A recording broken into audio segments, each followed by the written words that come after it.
Hello everybody. Make sure that the stream is working correctly. Hope everyone's having a wonderful day today.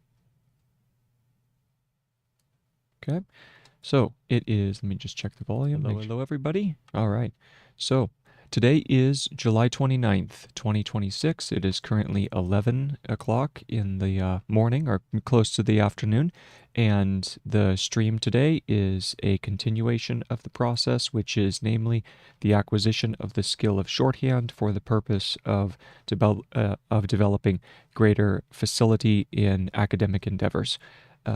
This is part of a philosophy that if you have a set of tools in your kit, you are better suited to engage in the world of ideas and trying to be as systemized as possible in your approach to the realm of ideas will produce better results. Similar in the way that if you were a mechanic or if you were a surgeon or a lawyer, they have different modes of operation, different procedural elements to their work, which enable them to work effectively.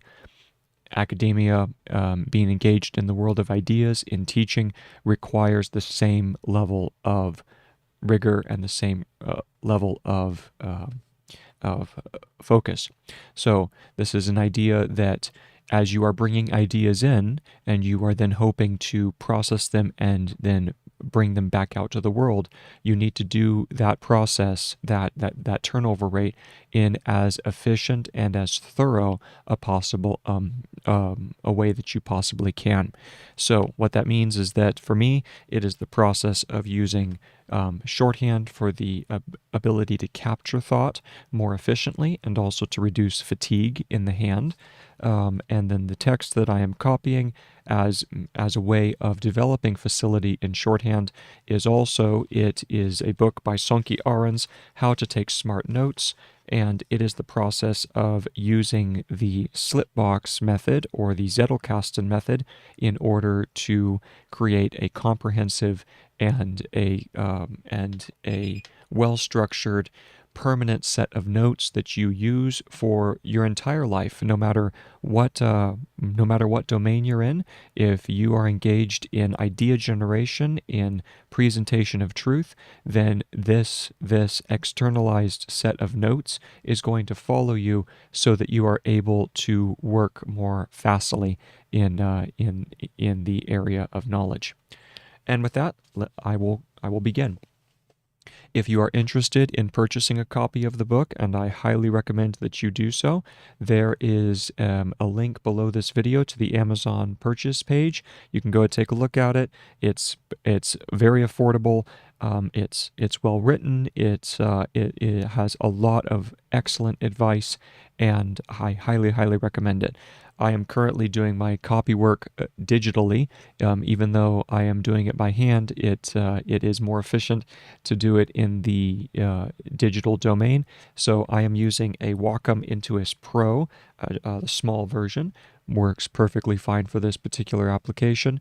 The note-taking app that I am using is the note-taking app that I am using is Zernal++, a free and open source PDF annotator. Excellent tool. Originally developed by a professor at MIT, which is really fun. Hold on, let me just go over here. There we go. Just pulling this up here. Okay, so anyway, excellent tool. Could not recommend it enough. And then there's also a link to the website that I use. If you are interested in learning Gregg shorthand yourself, there are many resources available on the web. And if you would like a resource that enables you to do word lookups for common words, and also for looking at things like analogy, analogous word endings, so on and so forth. There's a link to the website that I use. This is word lookup for gregstrokes.onrender.com. Like I said, there's a link below this video. You can take a look at it, poke around the website, and see if it's something which would be useful for you. If you are interested in supporting me, I have my Ko-fi and Patreon links down below. And with that being said, let's go ahead and get started with the process. Now, what I'm doing here is the mental equivalent to essentially doing a workout at the gym or developing facility with your musculature. I'm doing the same thing when it comes to training the mind and focusing the mind. So it may seem like there is a lot of wasted effort and a lot of redundancy, and you may ask yourself, what's the point of all this? The point is that I'm doing to the mind what you would do to the body, and in the same way that you look at someone doing pull-ups and you wonder what they're accomplishing, but at the end of it, they have a body that is better suited to handle the stresses of life. I am doing the same thing where I am making my mind undergo certain stressors in order to prepare it and to strengthen it for a pursuit of academics. All right, let me go ahead and begin. So I am currently on page 76 of Sonke Ahrens' book, How to Take Smart Notes, and the section I'm currently on is the 6 steps to successful writing, and in particular, this is section 10.1, okay? He is currently talking about some of the research that pertains to the use of handwriting, a very apt section, the use of handwriting in the pursuit of knowledge, especially when it comes to taking notes in a lecture hall. And he has just gone over the study by Mueller and Oppenheimer, done in 2014, in which they found that although handwriting doesn't necessarily help you to remember more facts, handwriting of information does seem to facilitate your ability to understand concepts more effectively. And seen as how the slipbox method is all about the development of proper and robust understanding, this is definitely in keeping with the whole philosophy of developing academic rigor. We're not interested in regurgitation of facts. We are interested in development of new and interesting facts, okay? And that only comes through understanding. Here we go. So if you are writing by hand, you are forced to think about what you hear or read, otherwise you wouldn't be able to grasp the underlying principle, the idea, the structure of an argument. Handwriting makes pure copying impossible, but instead facilitates the translation of what is said or written into one's words. So that's the section we're on, and what I need to do is I need to figure out where I was last located.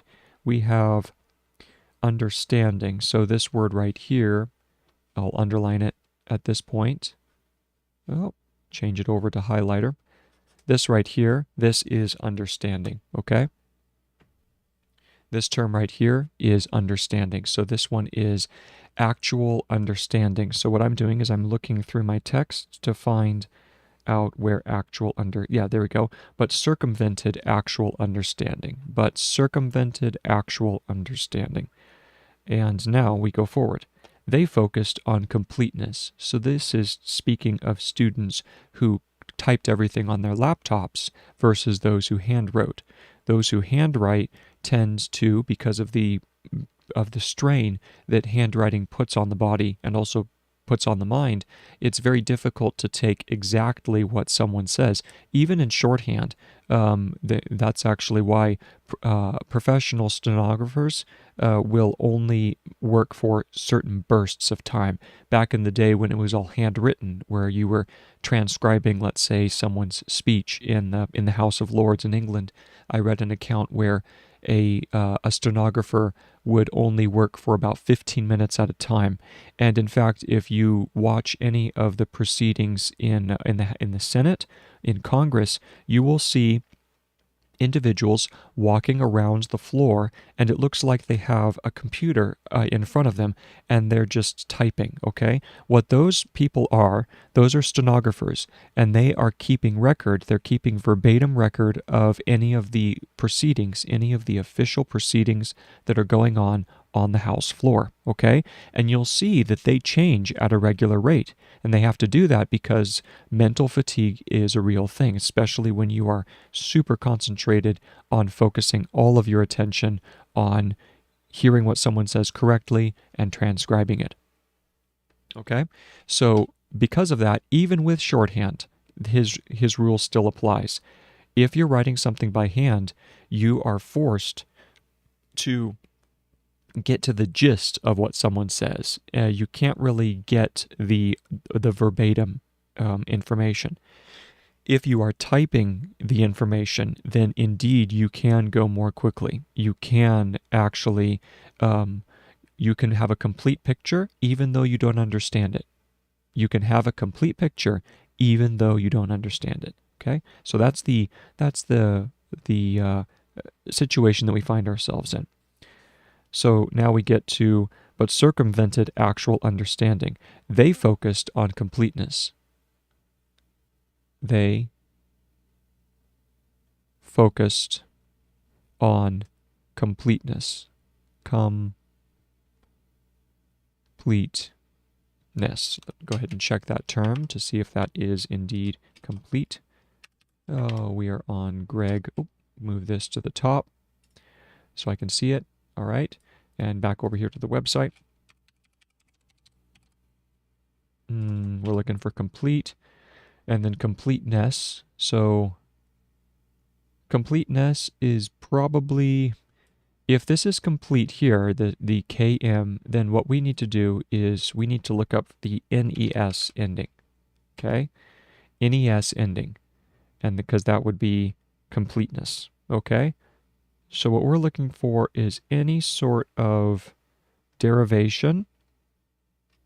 We're actually looking for pattern is what we're looking for at this point, okay? So as we skim through, we see that every single iteration, every single representation of the ending of a word, ness, is always going to be NES, and all of them are joined to the form. Okay, so that means that we are going to do the same thing here for completeness. We need to take the form for comp, or it's KP, and we simply add ness to it. And that gives us completeness. Okay, so that looks like this. Like so, okay? Completeness. All right, and I'm going to add that to the list.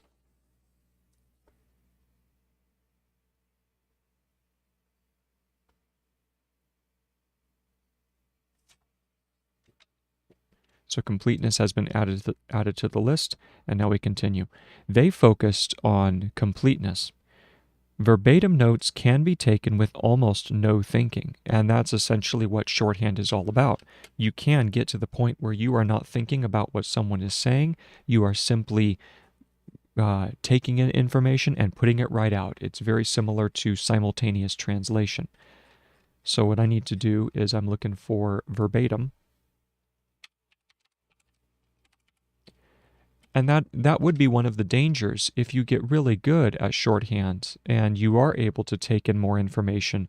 Then the danger would be that you would stop paying attention. So you'd have to guard against that. So here's verbatim.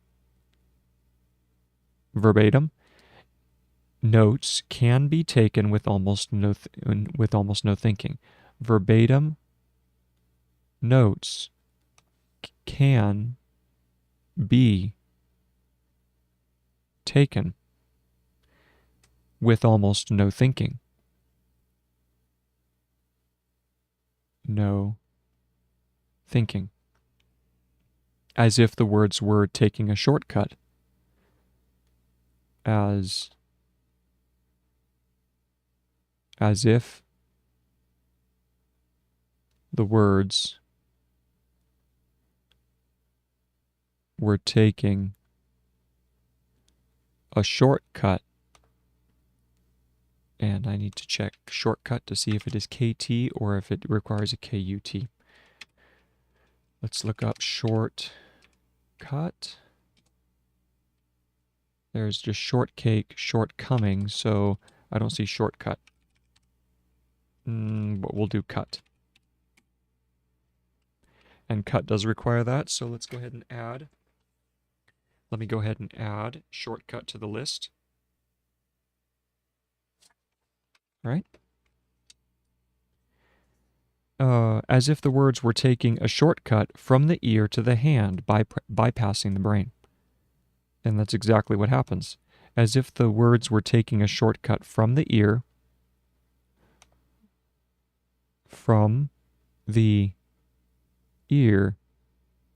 to the hand, bypassing the brain, comma, bypassing the brain. Bypassing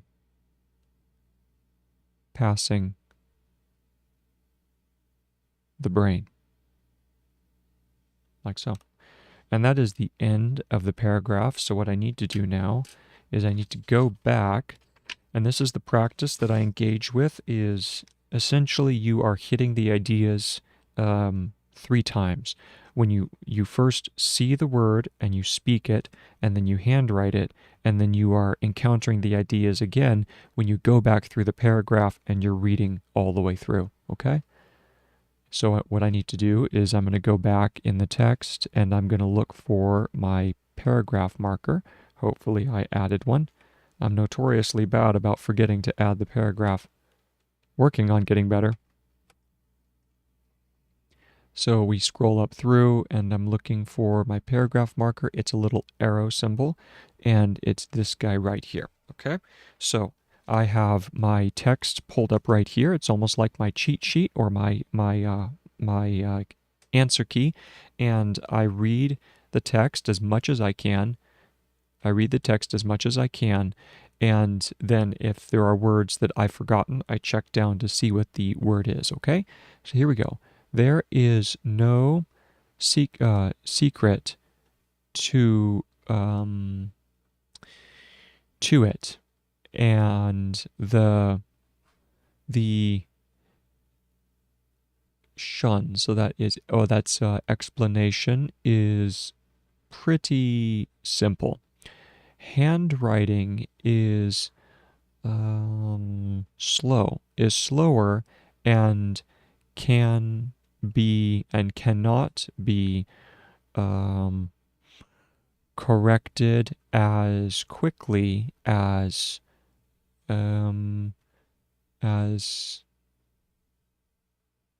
inkle, that is, as electronic notes, because sutta, what is that? Together? No. Because STU students. Because students, I need to fix that. That almost looks like a DN. So let's go ahead and go over here, and we're going to grab this, change this here to make the TN stroke a little longer. So we go students, a little bit curved up. You can exaggerate a little bit more in Gregg. And it's not going to hurt you. You don't have to make everything exact. You just, if something is a long stroke, like a TN or a DN stroke, then you just give it a little extra length, and then that way it's never going to be confused for a G stroke, okay? So we have students cannot write fast enough to keep up with everything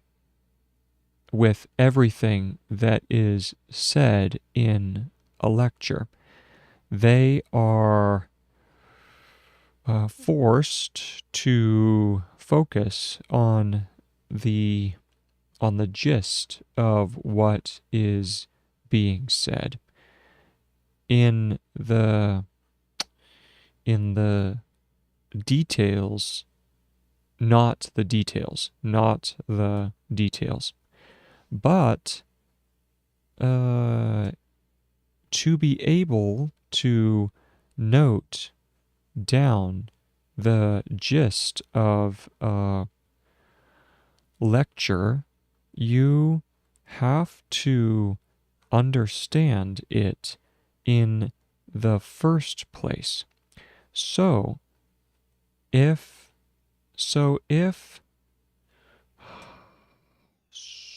S, is that S? If so, then that should be curved around, I think, right? So if, move on back over to this side. So if you are, oh, that is that is a U. Let's straighten it up just a little bit. You are,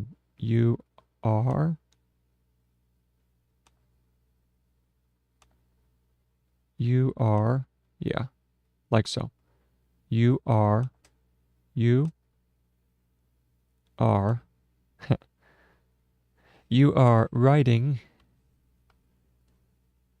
by hand. You are forced to think about what you hear or read. Of that, no, what is that? You're forced to think otherwise. Otherwise, you don't. Otherwise, you wouldn't. Otherwise, you wouldn't. And I need to check wouldn't. See if that is. I'm pretty sure did not and would not are the same stroke. Would not. Would not is not a stroke, but what about the word would? Wouldn't. So as we see here, wouldn't is, it does curve up like that. So would not would be the same thing. We just need to make sure that it's a little bit clearer. Okay, so we curve up and then over. Would not be able to, wouldn't be able to, what would that be? That would be grasp. That is grasp the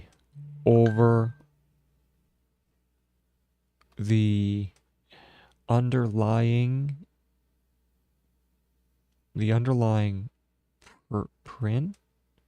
principle. Is that principle? The underlying principle. The idea, right? The underlying principle, the idea, the structure of an argument. Handwriting makes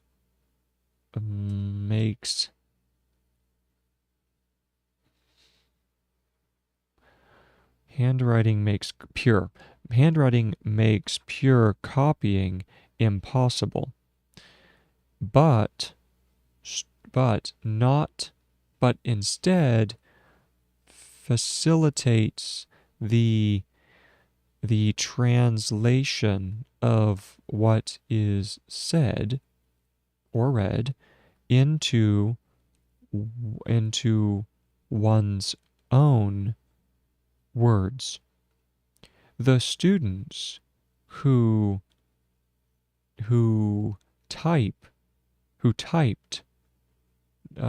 into their laptops were much quicker, which enables them to copy the lecture more closely, but circumvented actual understanding. They focused on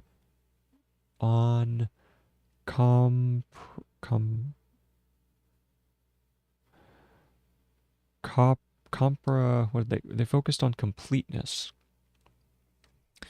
That would be a problem because that's going to be a little straighter, I think. It curves too much. Compness. Compness? Yeah, this has to be a little bit straighter, so we're going to fix this up here. We go completeness, okay? They focused on completeness. Vein,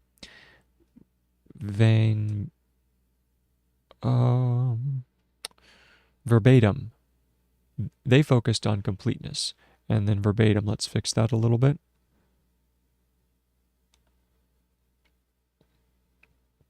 Verbatim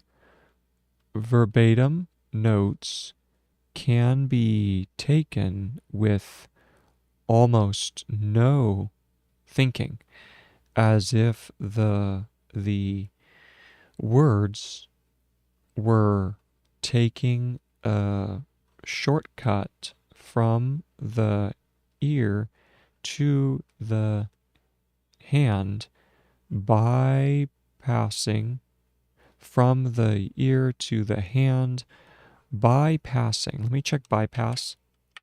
Oh, that should be a dip. Is that a diphthong or is it just bypass? So let's see. Bypass is not a word, but it would be. There's pass right there. Oh, that's what it was. I had that backwards. Let's fix this. Bypassing. So we go by passing. Try that again. By passing the brain. Okay? And then there's a block quote in here where he's talking about one of the possible ways that you can deal with one of the possible methods for dealing with the notes, okay? If you decide to write your notes by hand, so if you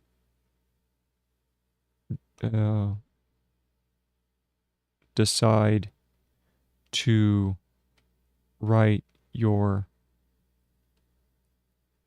notes by hand, comma, just keep them in one place and sort them alphabetically in the usual way. Just keep them in one place,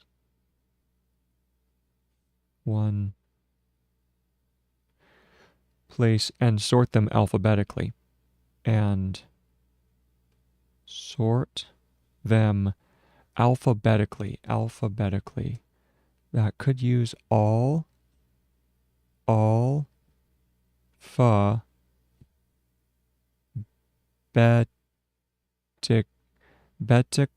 maybe? Let's see if that's alphabetically. Alphabetic.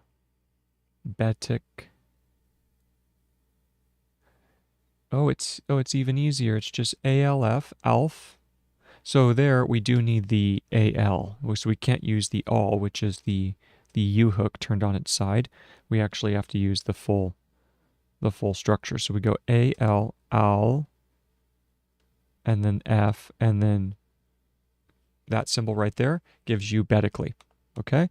So we'll try that here. This is alphabetically. Just keep them in one place and sort them alphabetically in the usual way. And then usual is going to be this symbol right here, uj, in the usual way. And the usual way is surname year. And you've seen that so far all throughout Sonke Ahrens' book. The format that he uses is surname year. So, like for instance, one upcoming term would be Nickerson 1998 and then the page number.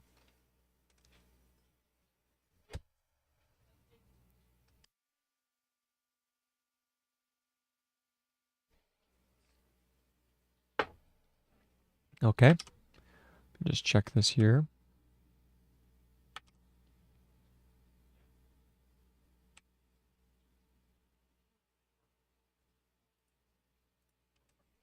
Okay, in the usual way, surname, year. So let's go ahead and look up.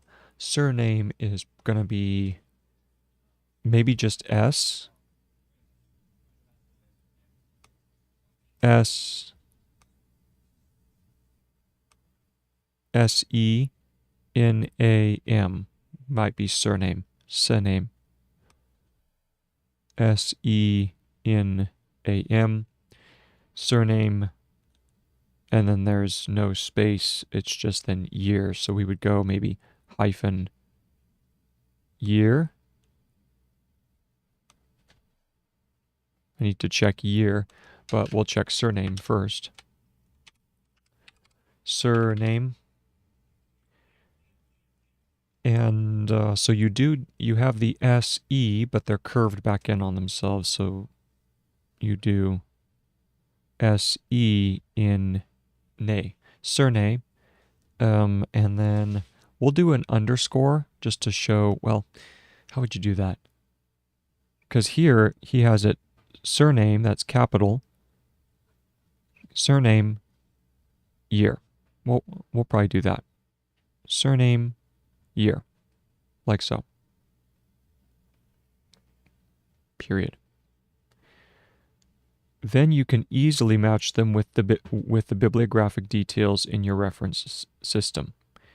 Then you can easily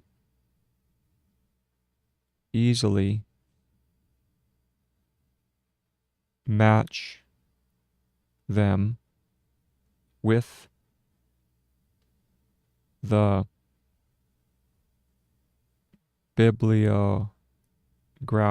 bibliographic details in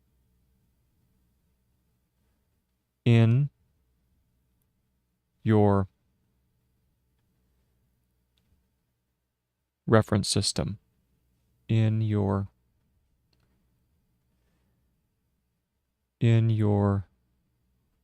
reference system.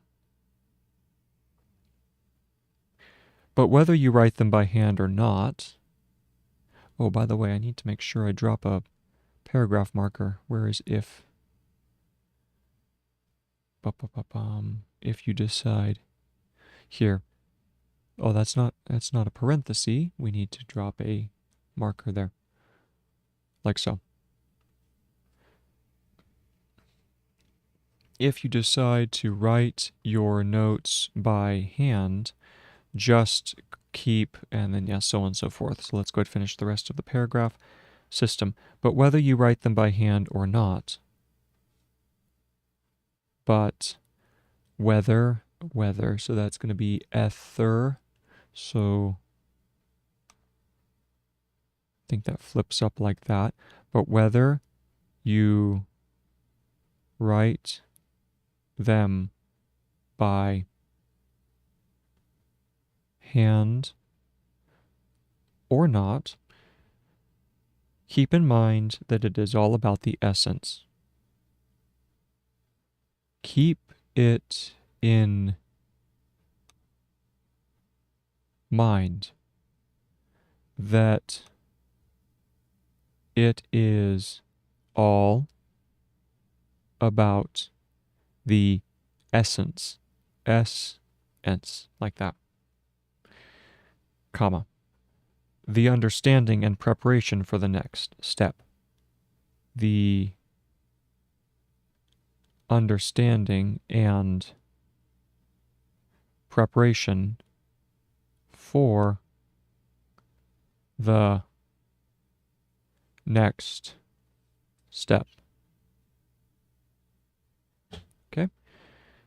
And the next step, hyphenated, the transferring of ideas into the context of your own lines of thought in the slip box. The transferring, see if that is correct for transfer.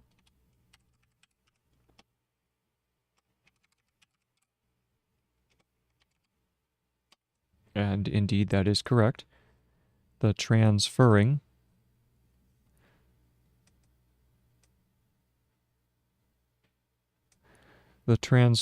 of ideas into the context of ideas into the context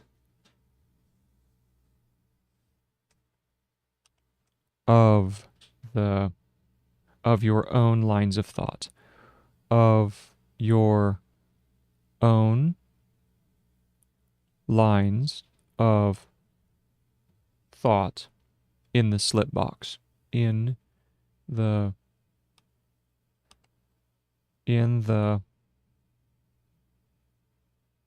slip box. Okay?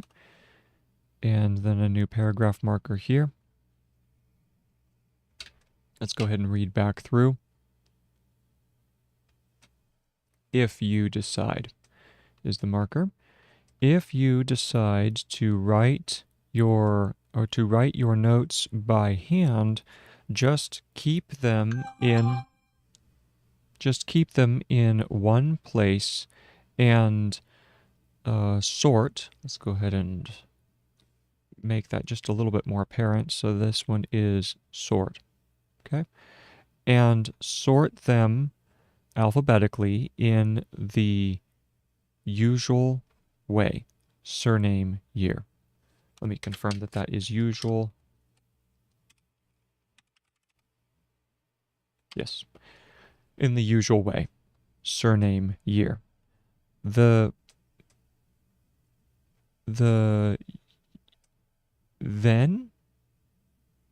yes, then. So I need to straighten this up just a little bit, make the in stroke curve out like so. Then you can easily, so this needs to be fixed. You can, and then easily should be that. Let's check it. Oh, easily is the same as easy. The only difference is we need to change this into a loop. So we go easily, like this. All right? Easily match them with the bibliographic details in your reference system. But whether.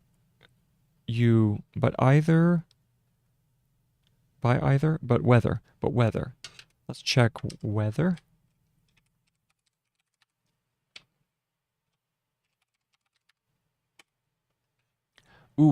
Whether, okay? Let's go ahead and fix that. But whether.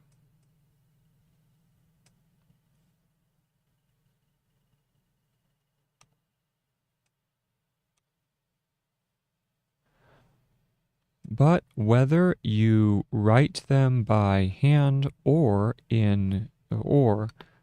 not, keep it in mind that it is, straighten this up just a bit down here as well, that it is all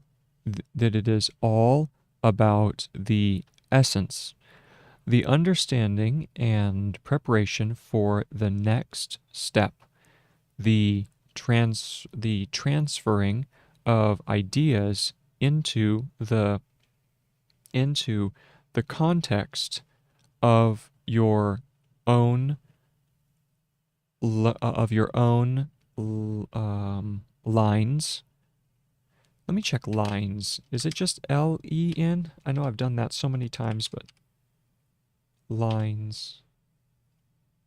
That's lineal. Line does require the A. That's what I was thinking for some reason. For some reason, it hit me at that moment that I had been doing it incorrectly. So let's go ahead and fix that. Line. Lines of thought in the slip box. New paragraph marking. And this is the beginning of 10.2, which is keep an open mind. 10.2, keep an open mind. 10.2. 2. Keep an open mind. New paragraph marker. Let me check and see if that is indeed open. Open, so the curve has to go up. All right. Here we go. Keep an open mind. While selectivity is the key to smart note-taking, here we go. While, and then selectivity. Selectivity. I know we've done selective before, but I can't think of the other selectivity. I'll take a stab at it, but I'm pretty sure that's one I'm going to have to look up. Let me just drop this in here. And this one was how to take smart notes. Section 10, page, and this is page number 7. Page number 7. Okay, go back up here. Copy this over. And once again, I certainly hope if anyone ever watches these streams, then definitely take a look. Get a copy of this book for yourself. It is well worth having in your library. While selectivity is the key to smart note taking, and then we'll check selectivity. Selectivity. There it is. Selectivity. Okay, let's go ahead and do that here.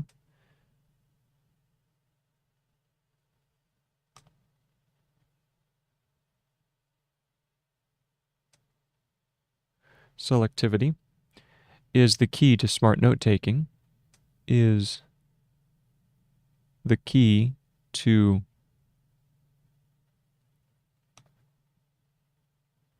smart note-taking. It is equally important to be selective in a smart way. It is equally, let's see if that's is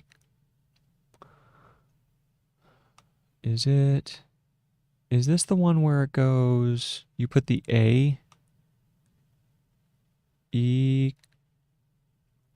then you do a line under it for qua? Let's see what equal.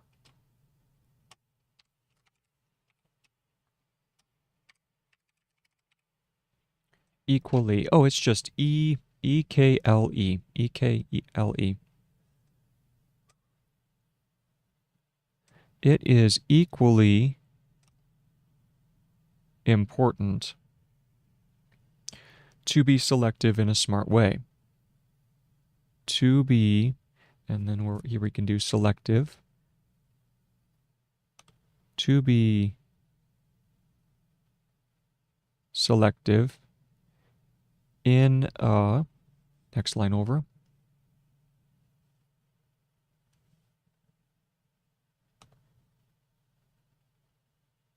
smart way.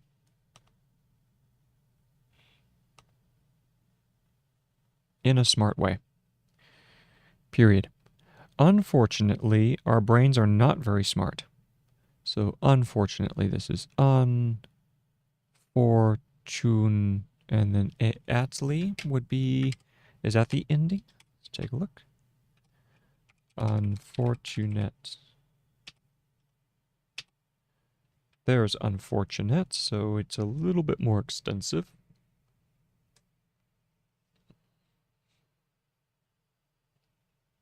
Here we go. Unfortunately, like so. Our brains are not very smart in selecting information by default. Unfortunately, our brains are not very smart about are not very smart in, and then selecting information by default. So we do select, try this again, we go selecting information by, and then default. Default is default. Let's see if that is correct.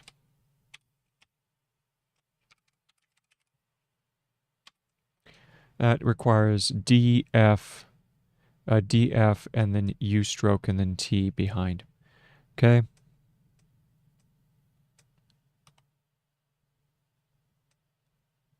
Curve this back around. By default.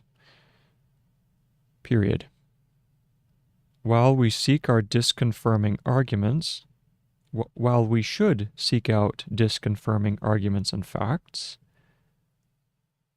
while we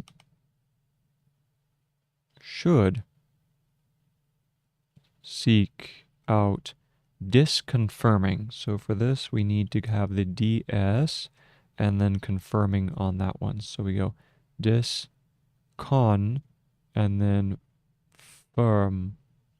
Disconfirming would be the stroke for that.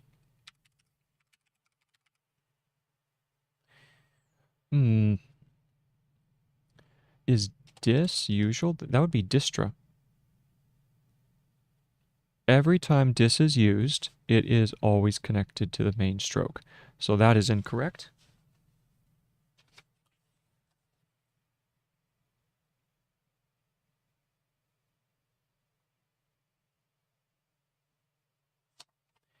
Disconfirming, we do need to add it to the actual stroke. So this is correct though, disconfirming. While we should seek out disconfirming arguments and facts, so we scroll down the page a little bit, disconfirming arguments and facts that challenge our way of thinking, that challenge our way of thinking,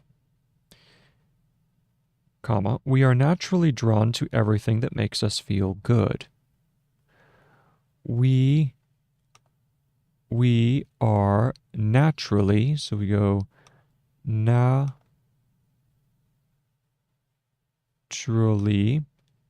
For this one, we simply add an E and then an LE. That should be naturally. Let's go ahead and check that and see if that is correct.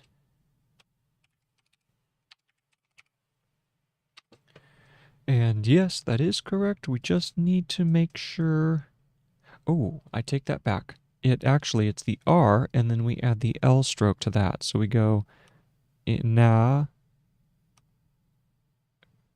Here's na, and we add the T, R, and then we flip this around for naturally. Okay? Go ahead and go up, over, and around. Naturally. We are naturally drawn to everything that makes us feel good. We are naturally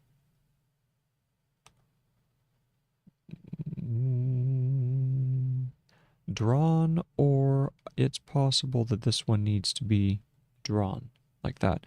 Drawn to everything that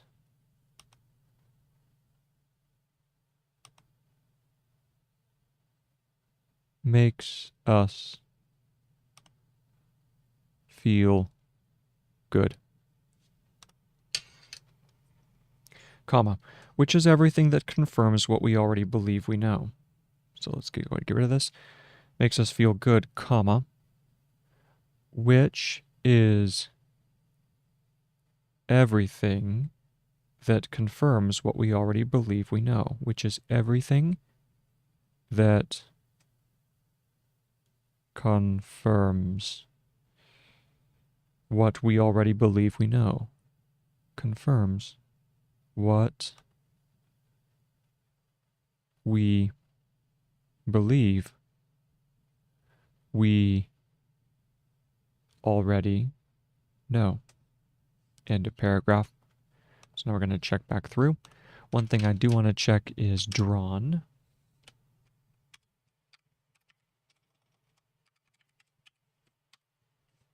And that is correct. Okay, so let me go back to the last paragraph marker, zoom out. Oh, come on now. Zoom out, there we go. Go back to our paragraph marker, which is right here, 10.2. Wow.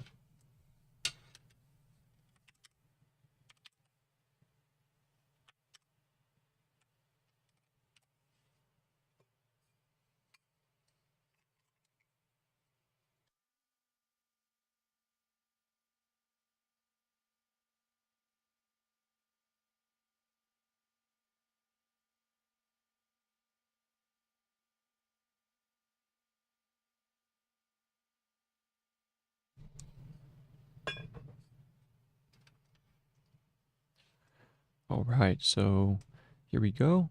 Grab our marker, our highlighter. While selectivity is the key to smart notes, to smart note taking, it is equally important. It is equally important to be selective in a smart way. This one was unfortunately, our brains are not very smart in selecting information by default. While we should seek out disconfirming arguments and facts that challenge our way of thinking, we are naturally drawn to everything that makes us feel good, which is everything that confirms what we believe we already know. What we believe we already know. Now that's key. Man, all about perception changing. The very moment we decide on a hypothesis, and then moment we decide on a hypothesis. This is going to be that would be app. So we would have to circle back around, possibly go through the middle. Let's see what happens if we go like that. Hypothesis, 2 strokes there. Let's go ahead and check and see if that is correct or not. Should be hypothesis. Let me go ahead and see.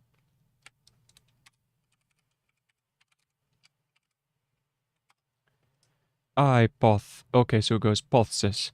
So we're just going to flip that back around over here. And we go hypothesis like that.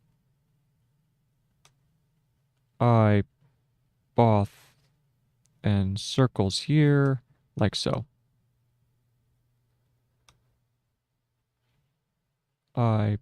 Hypothesis with an H over the top.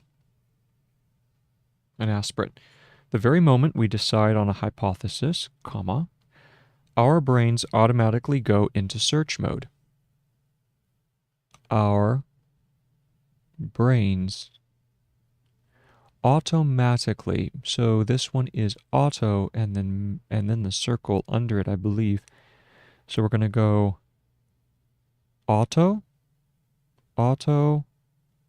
circle for matically. Let's see if that is correct.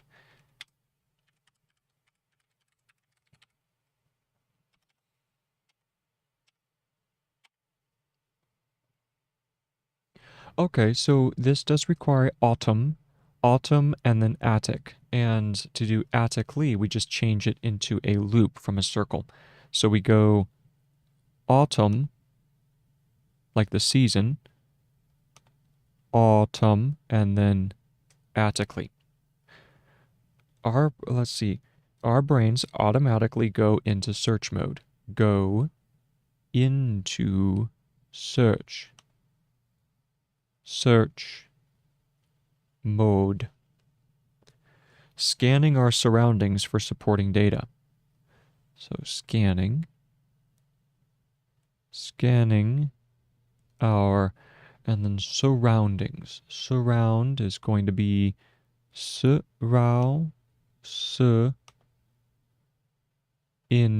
Surrounding. Okay, so let's see here. Surrounding, so it goes S-E-R and then N-D, okay? So let's go ahead and fix this up here. Go here. Surrounding.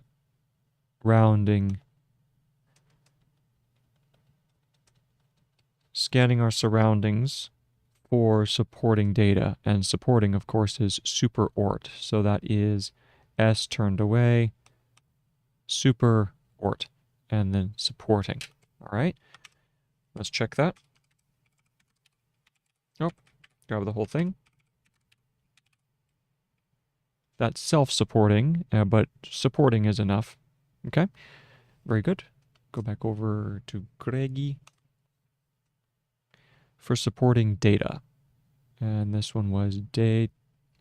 Ooh, this is data. Two of them. Data. Let's see if that's correct. And that is correct. All right. Supporting data here, comma, which is neither a good way to learn, which is not a good way to learn, which is neither a good way to learn nor research, which is neither. Is that neither? Does it do a diphthong? Let's see if it does a diphthong. No need for a diphthong. It's just, oh, that's neither. That's right, because you can have neither or neither depending on your region. Which is neither a good way to learn,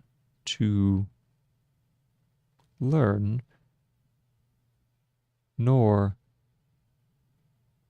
research. Worse, we are usually not even aware of this confirmation bias. So worse is going to be worse, like that. Worse, comma. We are usually not even aware of this confirmation bias. Worse, we are usually not even, so we'll go not even, and then aware is just air, I believe, with a dot over the top, where we are usually not even aware. Let's look up aware. That's right, aware and air and where are the same thing. We are usually not even aware of this confirmation bias, of this let's move it up a little bit, confirmation bias. Bias, did we do that already? Bias? Look it up.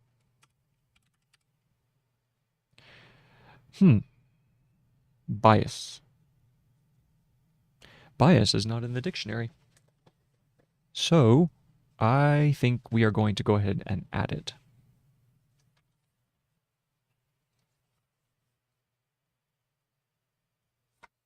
Bias. All right.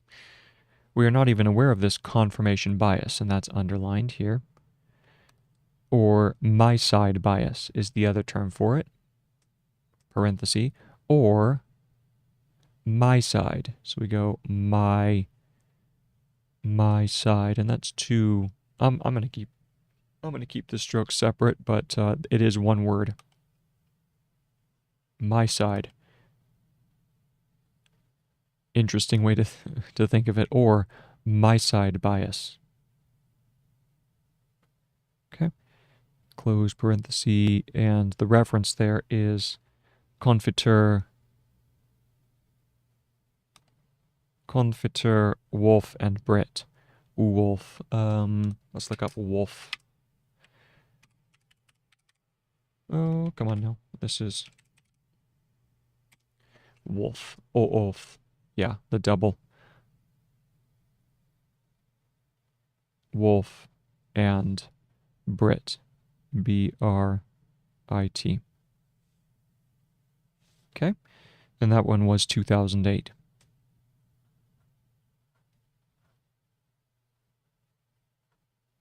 Okay. End of square bracket. That surreptitiously meddles with our life. Now, there's a word for you. That surreptitiously. That surreptitiously. Look up that.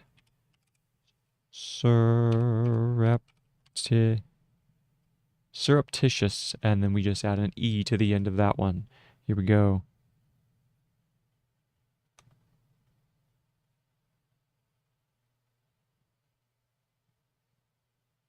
Surreptitiously.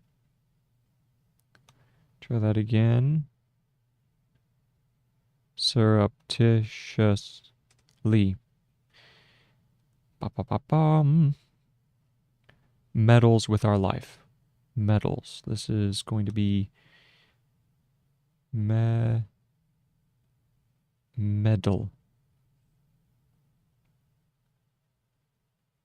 Meddles with our life. Somehow we just seem to happen to be surrounded by people. Somehow we just seem to happen to be surrounded by people. Somehow we just seem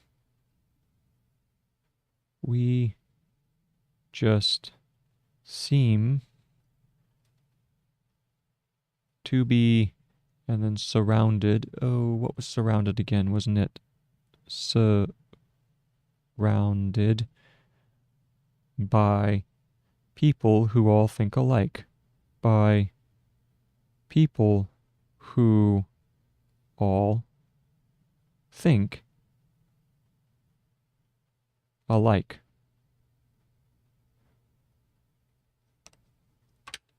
Period. Let me look up alike.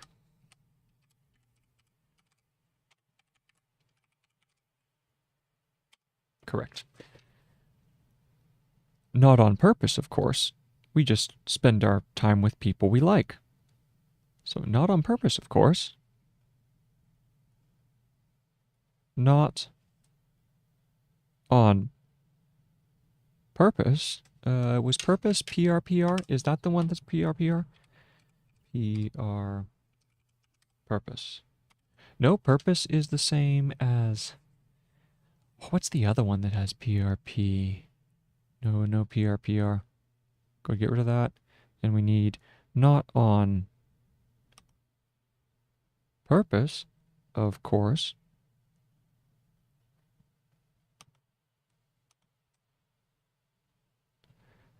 Not on purpose, of course. We just spend our time with people we like. We just spend, that's spend, SP. Oh, that's the full thing. That's the full turn. Go ahead and fix that. We just spend our time with people we like, with people we like. Period. And why do we like them? Here's the clincher. And why do we like them? Correct. Because they think like us. Correct. Because they think like us. End of parenthesis. We just seem to happen to read the publications. We just seem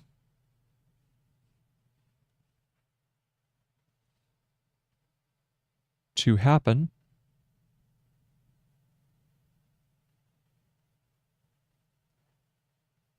to read the publications that tend to confirm what we already know. That tend to confirm what we already know. Not on purpose, of course. I love all the caveats that he's putting in there. Not on purpose, of course. Not on purpose, of course. We just try to stick with good, intelligent texts. Oh, I love it. I love it. We just try to stick with good, and then intelligent is going to be the disjointed intella, and then is it gent underneath? Let's check that out.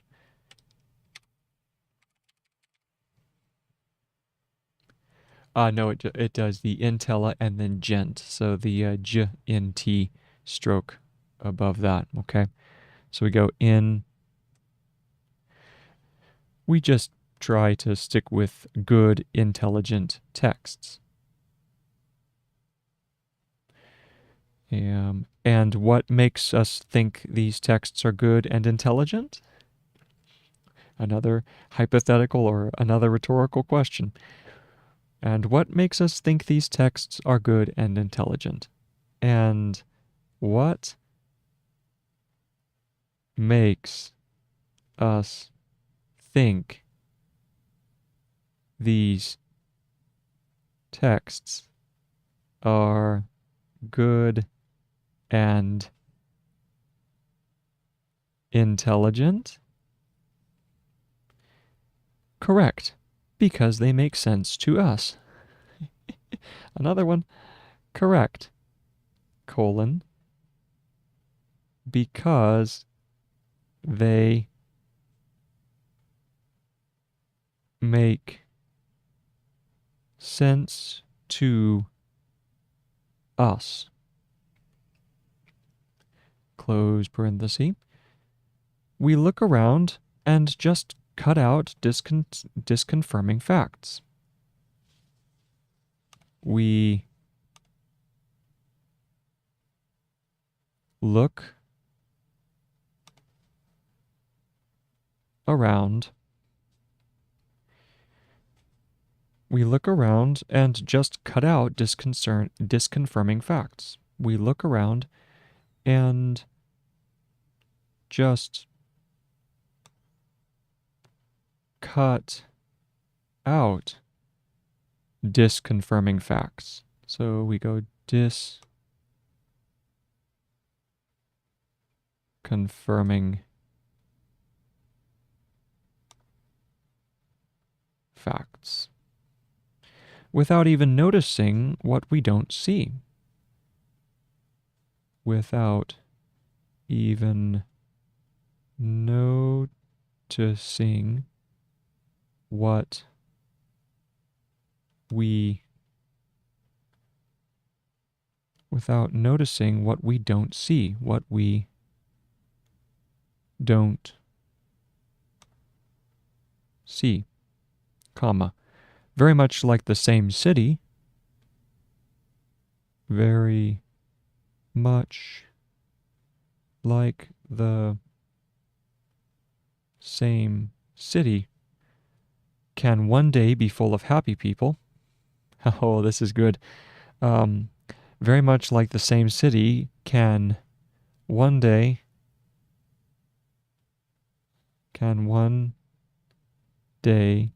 be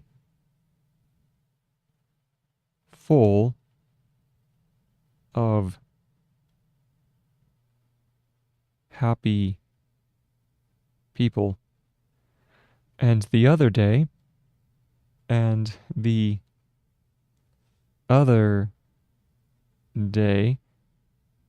full of miserable people, miserable ones, miserable. That's going to be miserable.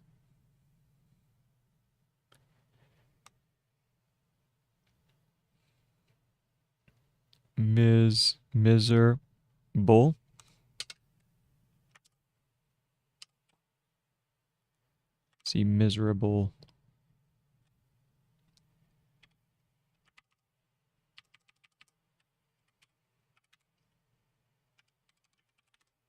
Oh, grab the whole thing. So the only thing we need to change is the placement of the E. The E is below. So we're going to go miserable. So we go miserable, like so. Miserable ones, depending on our mood. Miserable ones, comma, depending on our mood. There we go. End of paragraph. Drop that in there. Zoom back up to the beginning of the paragraph marking and read through this section on confirmation bias. Where is... That was 2008. Earlier than that, the very moment we decide on a hypothesis is what we're looking for, which is right here. So we're going to go ahead and grab, let's fix very, and let's go ahead and start. The very moment we decide on a hypothesis, our brains, or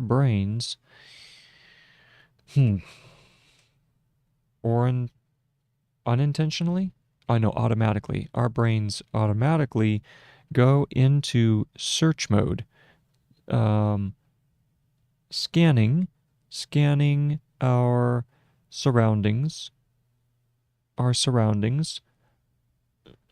Yep, our surroundings for supporting. So I forgot the F of supporting.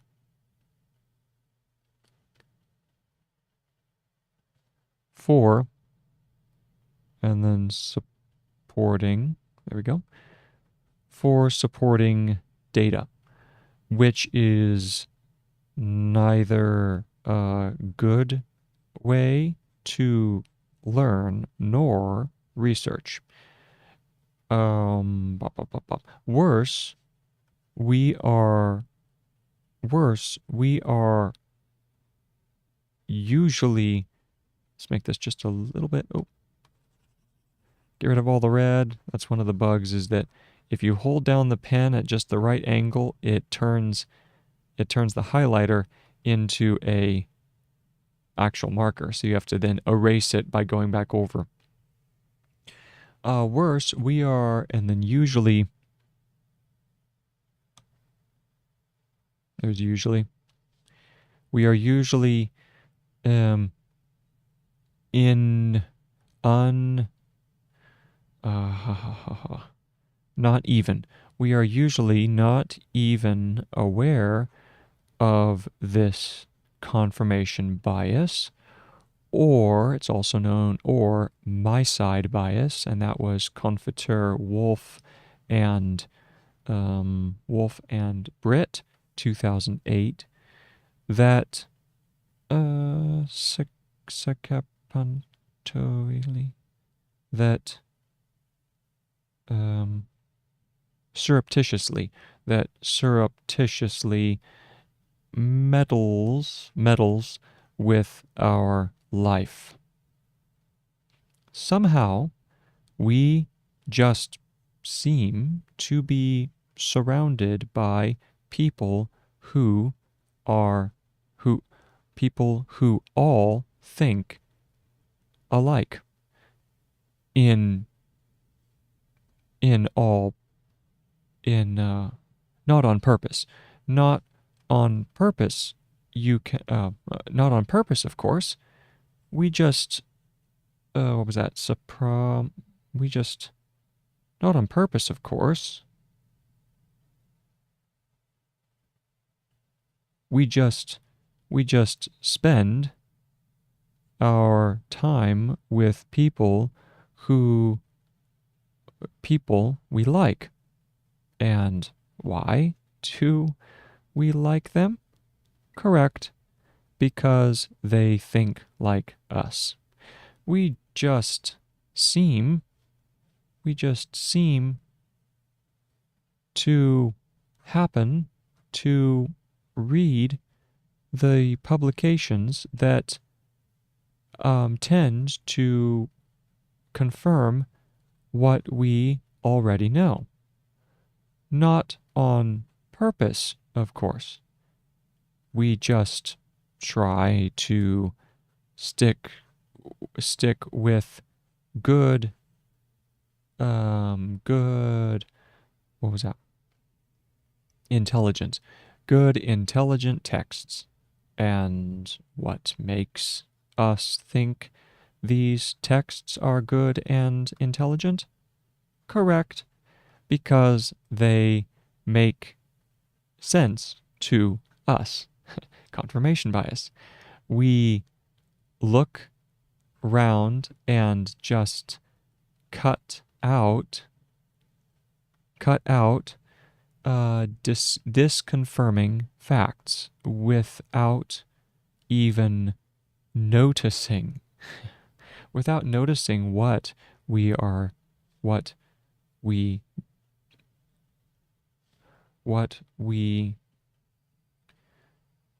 without noticing, we just cut out without even noticing what we don't see. What we don't see. Very much like the same, very much, hold on, very much like, very much like the same, yeah, very much like the same city can one day, city by itself is, I wonder if that's like self, where it should be, because I know you could do just the S, but that could be is. So if we go city, yeah, I think I'll add that.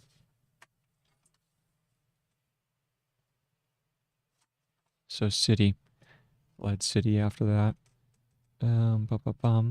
City can one day be full of happy people and the other day full of miserable ones, depending on our mood.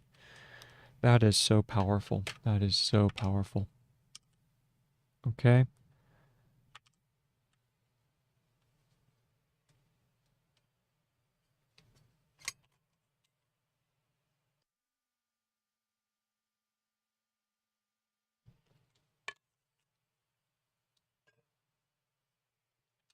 Okay.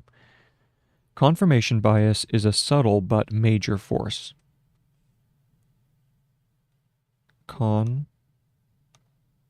Confirmation, so straighten up here. Confirmation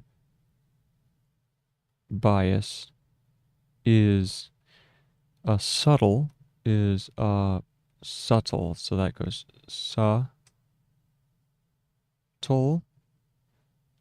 but major force. Major, I think it just flips back around.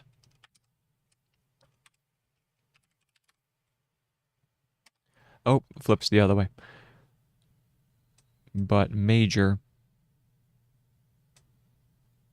force. Force, like that. As the psychologist Raymond Nickerson puts it, as the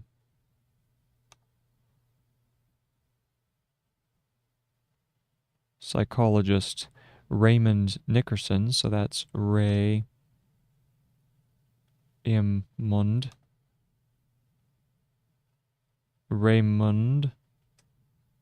Nickerson. Let's put this on the next line down. Nickerson puts it, colon, if one were to attempt to identify a single problematic aspect of human reasoning, so this is, quote, if one were to attempt, and then attempt is, oh yes, that is attempt to identify, and identify was the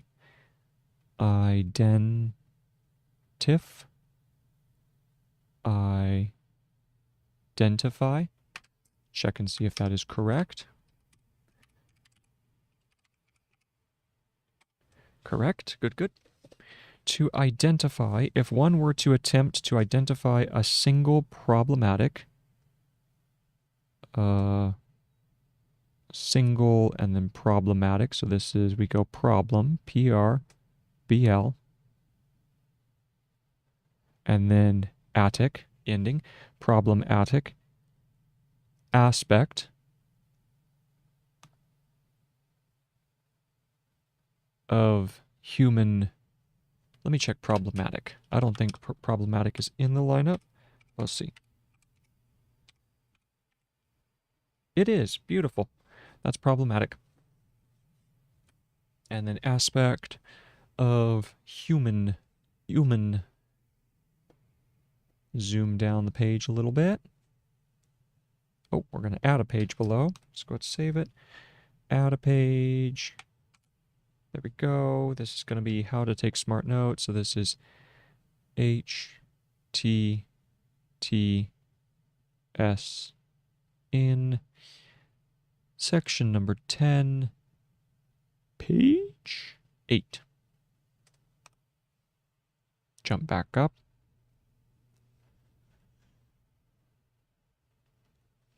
Human. So we go E-U-M.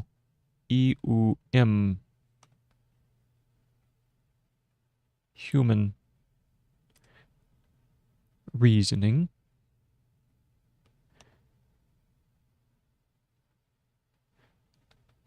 That deserves attention above all others. That, and then deserve is going to be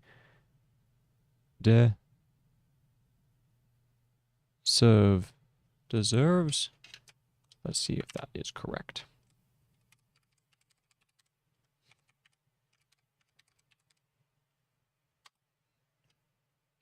Yes, that is correct. So deserves then is straightened up slightly.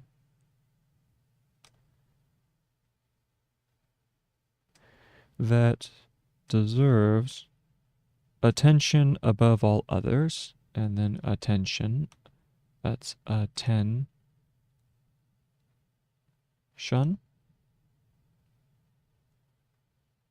Above ABV, right? Above all others. Let's check above. Correct, correct.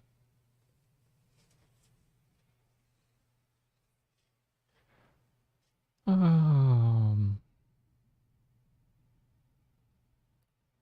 confirmation bias would have to be among the candidates for consideration. Above all others, the confirmation bias would have to be, would have to be among the candidates, among the, let me check among, see if that's correct. Yes. Drop it just a hair more. Among the candidates. Candidates is going to be candidates.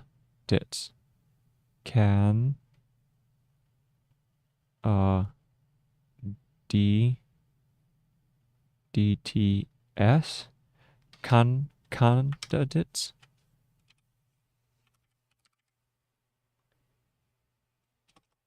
Canna, right? Is it Canadian? Isn't it? Is it CANE, right? Check that out. No. Candid. Candidate. Is it a double N? Oh, it's not even in there. Yeah. Okay. Well, that's probably one reason why. Candidate. Candide. Hold on. Have I gone a little crazy? Let me check and see what candidate is. Candidate.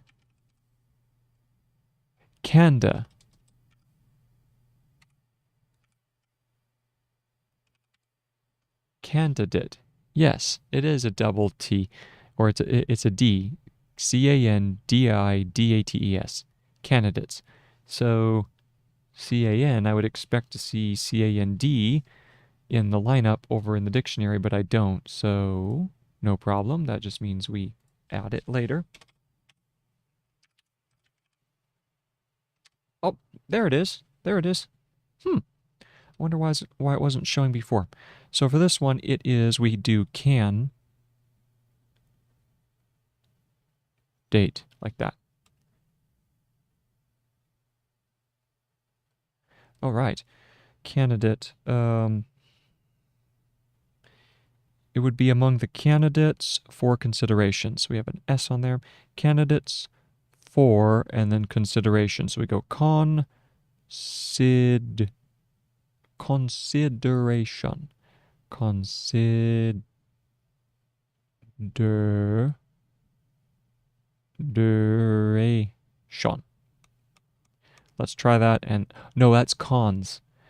Oh yes, consider and then cons. So cons shun, maybe? Let's look up consideration. Consideration. Yep. Oh yeah, boy. Boy, it's much shorter. Consideration. And that was the end of his quote, and that one was Nickerson. So we go Nickerson, and that one was 1998, page 175. 1998, page 175. 175. Oh, wait, 175. All right. I will be right back.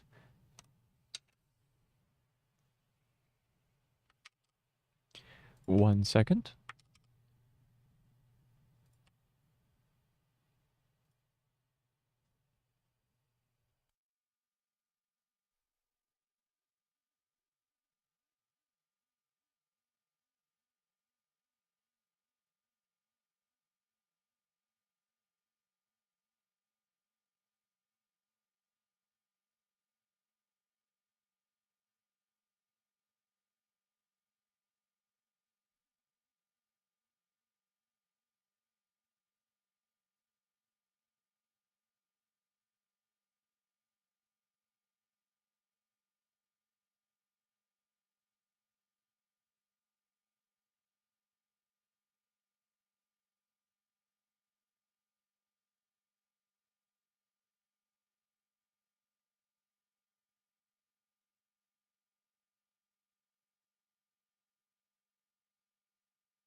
All right, back at it. Here we go.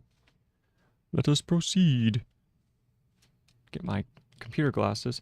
You know, that's another link that I should put in here because even though, so what, I'm doing seven, about 7 hours of streaming at a time, and you'd expect my eyes to be really strained by staring at the screen.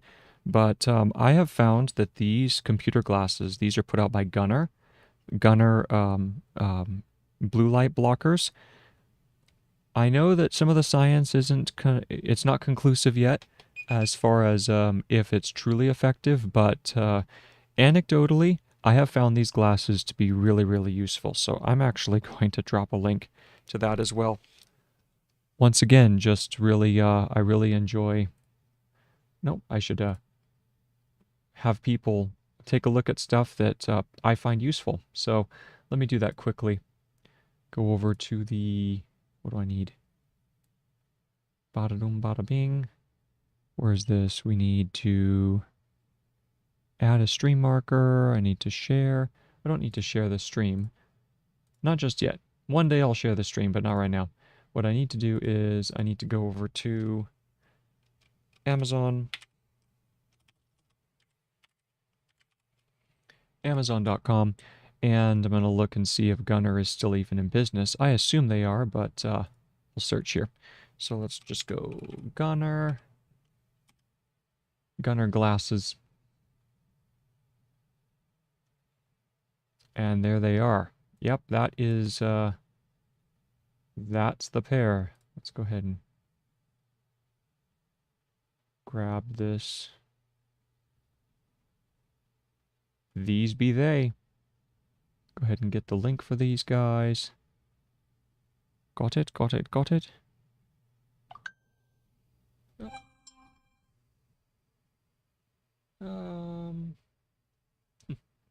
Nothing important.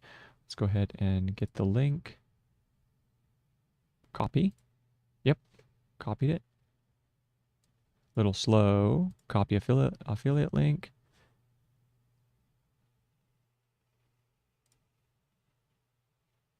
And let's go over to the live stream and add this. So, jump over here, close this down, go over to, can I edit anything in the stream? Channel level settings, pop out, dashboard, done. I don't see anything in, oh, there's stream settings. There we go. I'm going to go ahead and edit the description, and then you should be able to see this. Digital imaging and note-taking websites, link to Sonke Ahrens' book, the Wacom Tablet. Here we go. And then this is the, so these are the blue light blockers, or computer glasses. Blue light blocking glasses.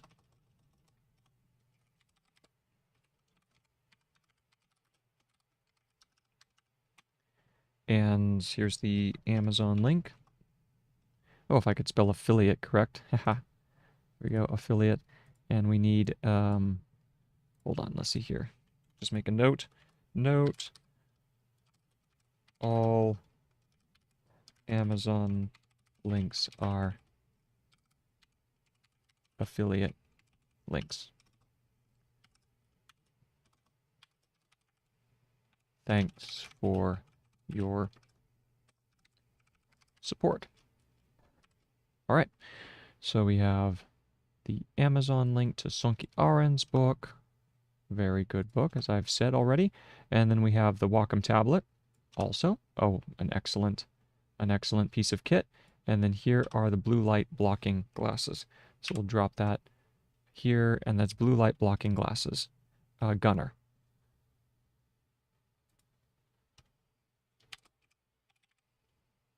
Gunnar blue light blocking glasses. Also, another really enjoyable. They allow you to continue working for a long, long time. Okay, and we'll save. Oh, that reminds me. Maybe a little later, I will also add the glove, because I use a glove for working with the Wacom Tablet, and that also helps a lot. So I'm going to go ahead and save this, though, for right now. There we go. Save, and bada boom, bada bang. Let's now go back to analytics, and we're set. So I'm going to go ahead and minimize this. We'll continue.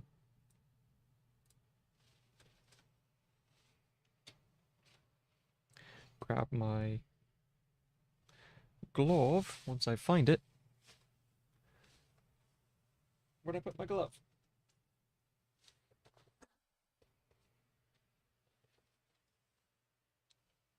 Well, that's fun. Where did I put that thing?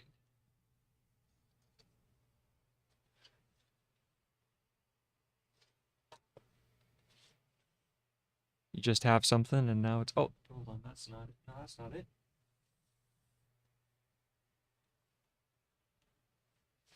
Ah, there we go.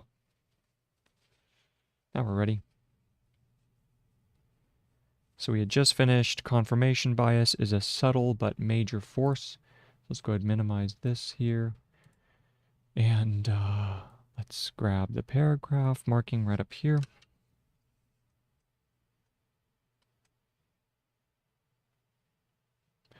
Confirmation bias is a subtle but major force. As the psychologist Raymond Nickerson, and throw the marking, Raymond Nickerson puts it, if one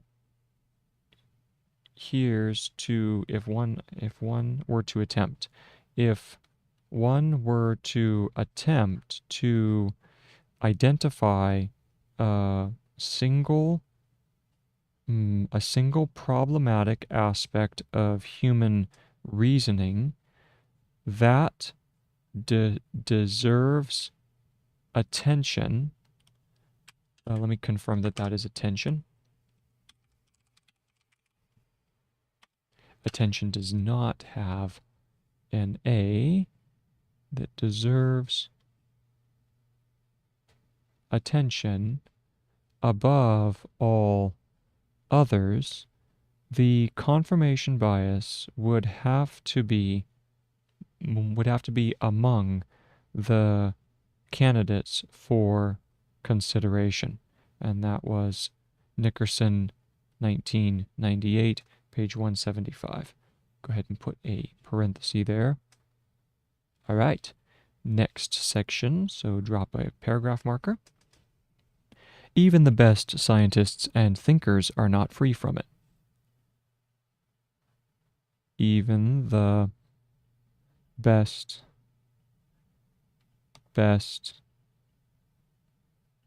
scientists and thinkers, add the R below thinker, thinkers are not free from it. What sets them apart is the mere fact that they are aware of the problem.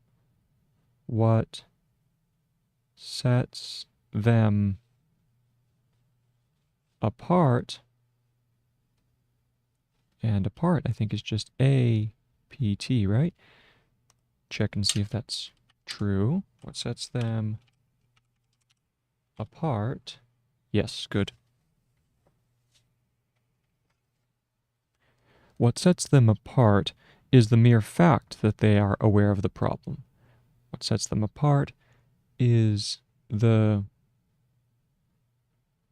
mere fact that they are aware of the problem and do something about it. And do something about it. The classic role model would be Charles Darwin. The classic role model would be Charles. That's going to be Charles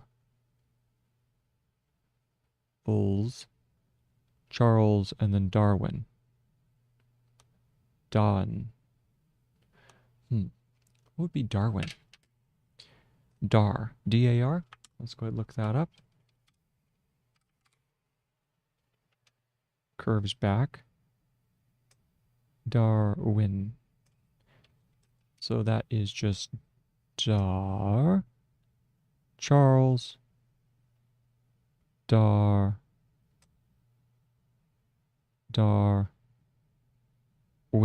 There we go. Charles Darwin. He forced himself to write down. Ooh, this is a good piece of advice, even coming from Charles Darwin. The classic role model would be Charles Darwin. He forced himself to write down. He forced himself to write down and therefore elaborate on, and therefore elaborate on. See if that is elaborate.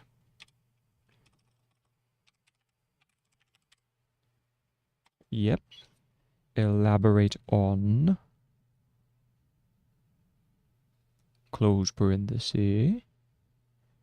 The arguments that were the most critical of his theories. That's good for anyone to hear. The arguments that were most critical of his theories.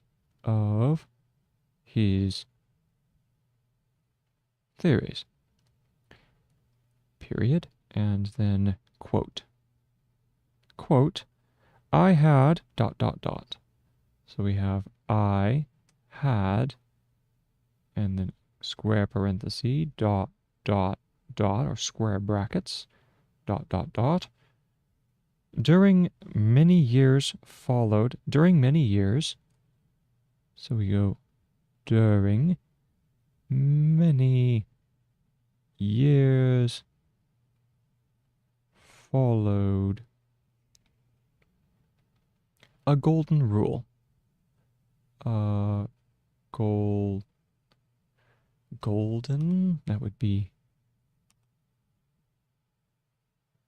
golden, and then maybe a DN after that. Let's try golden. Maybe. Let's try it here. Check for golden. Oh. Oh, okay. So we need go. We do need to have the U hook in there, or O hook.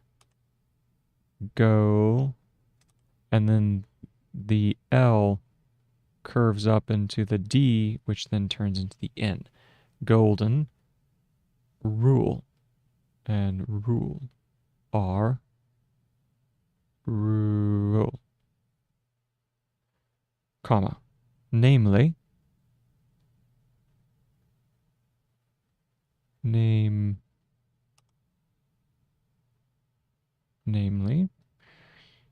that whenever a published fact, namely, that whenever a published, is that right? Just a plural, right? Let me see here.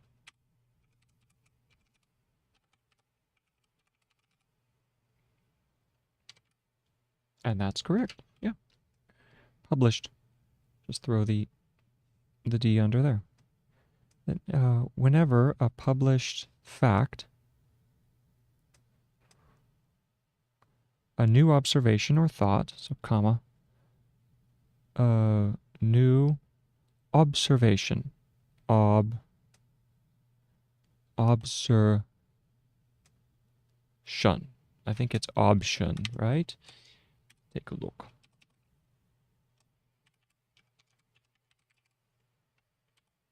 Oh, no, you do need you need obsution. Obsution.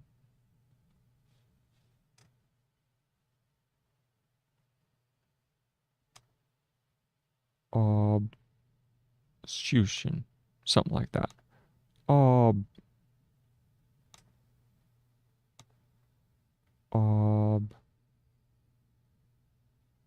Observation. a new observation or thought came across me, or thought came across me, which was opposed to my general results, which was, and then opposed. Oppose is oppose, and then the underscore for, let's see here. Oppose, and then, yeah, the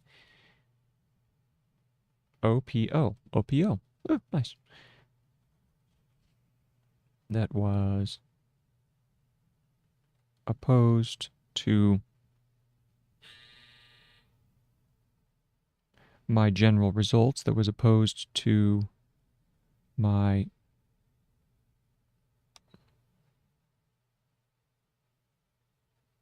general results, resu. Oh, it's actually, isn't it resu, and then an S below. Check it.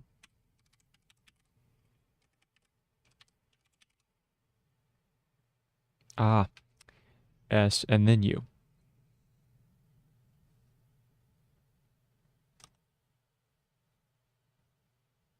Results. To make a memorandum of it without fail. To make a memorandum.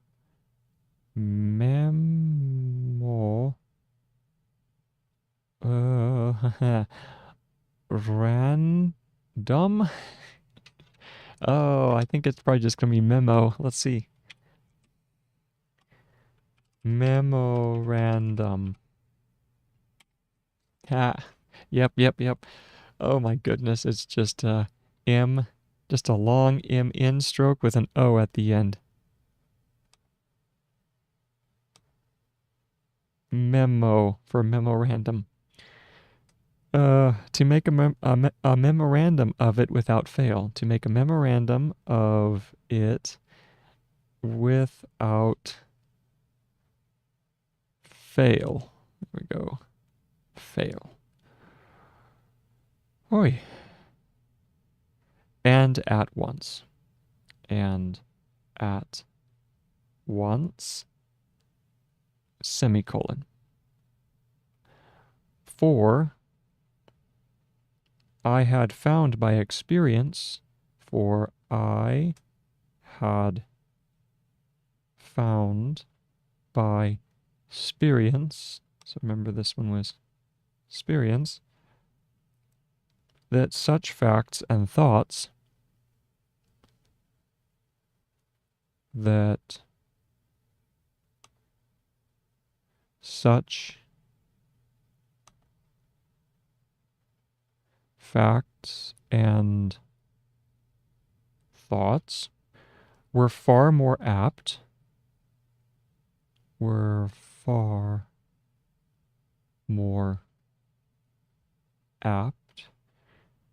to escape from the memory, to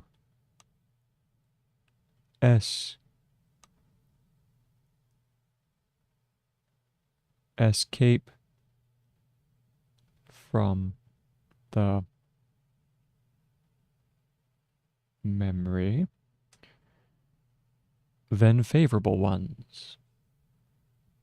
Then favorable. So that one would be favorable. Favorable. Let's see if that's correct. Favorable. Oh, it's even easier. I like that. That's just fabe.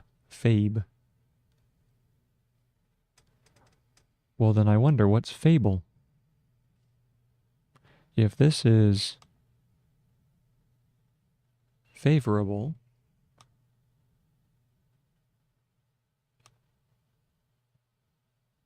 then what is fable?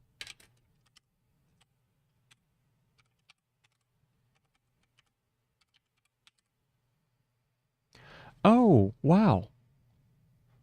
Okay, all right. That's interesting. Fable. Fable.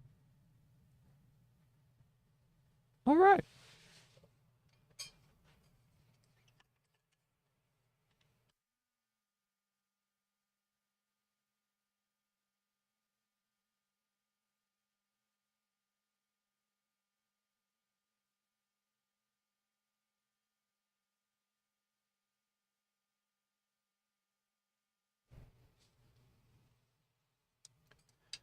Okie dokie. So there was favorable. Bum, bum, bum, bum. They're apt to escape from the memory than favorable ones. Owing to this habit, owing, so that's going to be owing to this habit, to this habit, and that would be an H below, habt. Let me check up owing.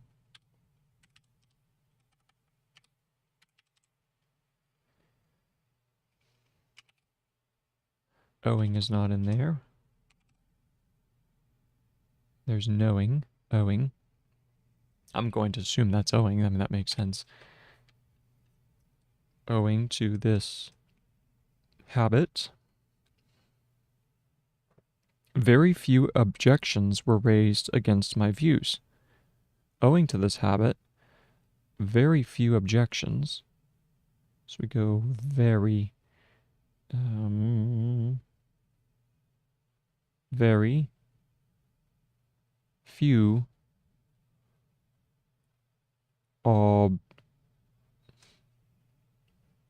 what is objections?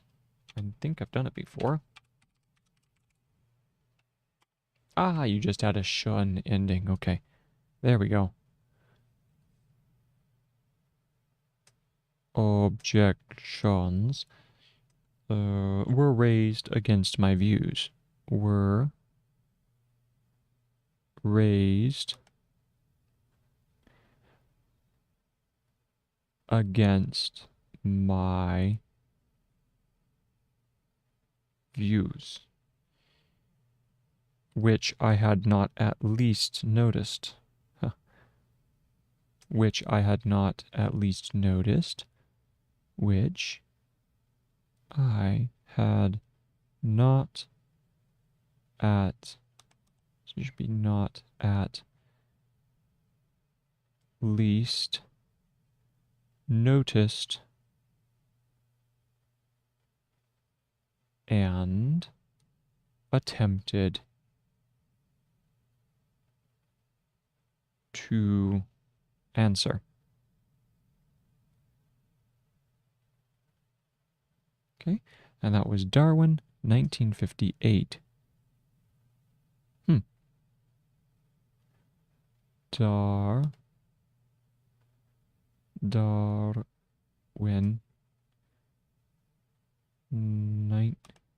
1950. Oh, it turns away, that's right. 1958, page 123.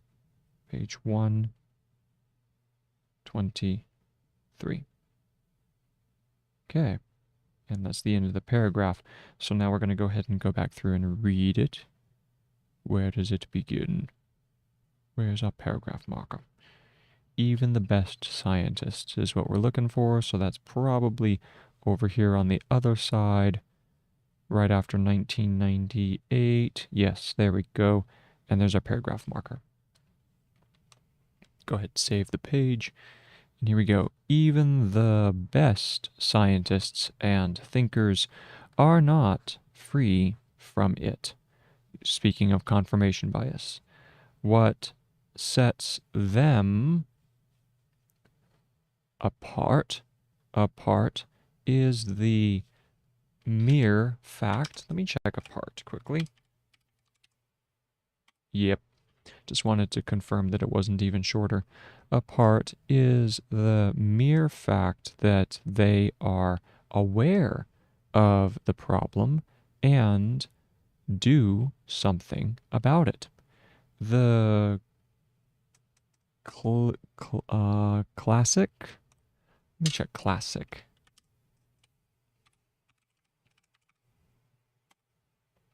Correct. Let's make the L just a tad longer,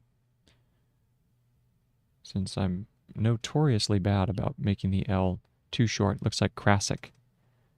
There we go. Classic. Try it again. We go the classic. The classic rule. The classic rule. Wait. The classic what? Role model. Role. How did I get rude? Oh boy.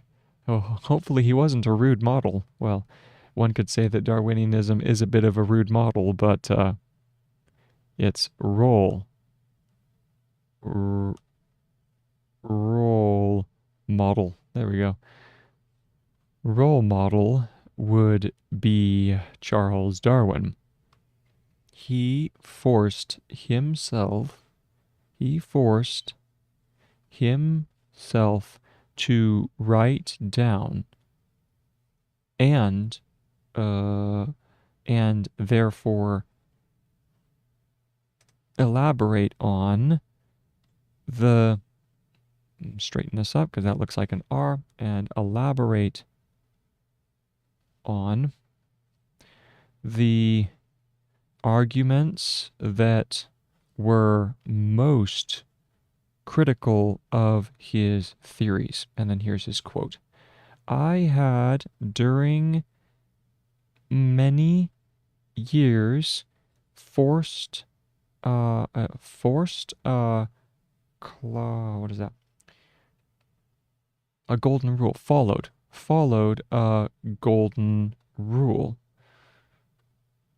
Namely, that whenever a published fact, a published fact, a new observation or thought came across me, came across me,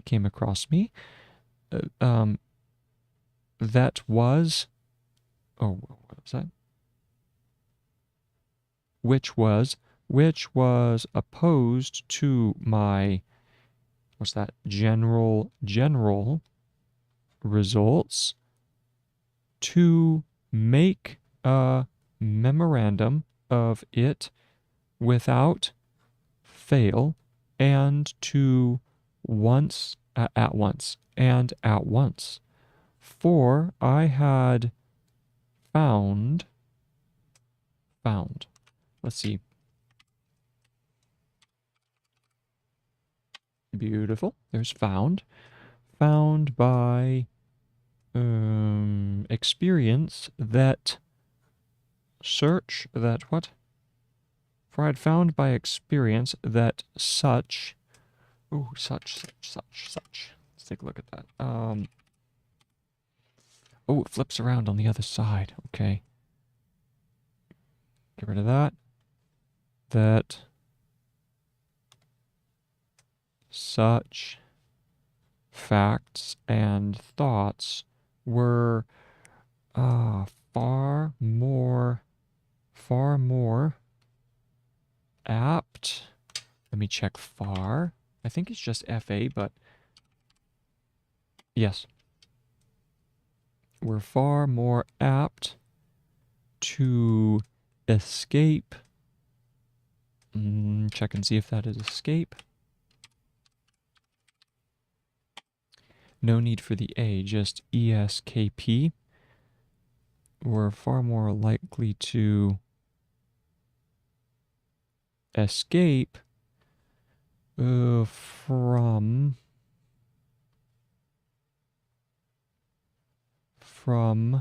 the memory than favorable ones.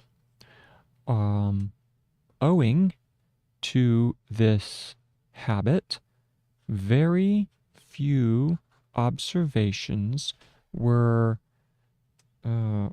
raised against my views, which I had not at least. Let's check least views first, actually. Correct, views, and then least. Yes, good. Not at least noticed and attempted to answer. And that was Darwin, the year 1958, page 123. All right. Now let's go back to work.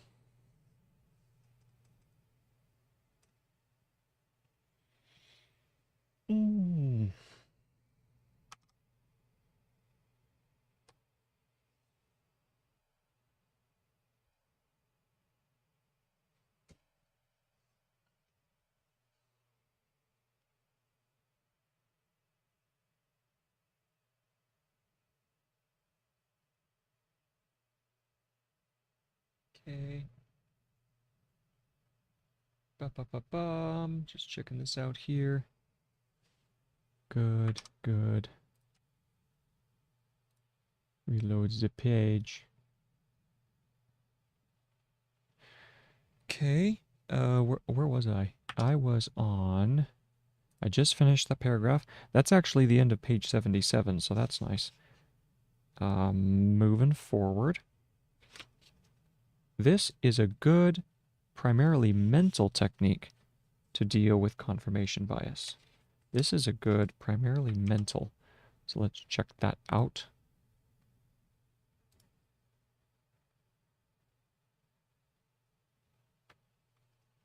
This is a good, primarily mental.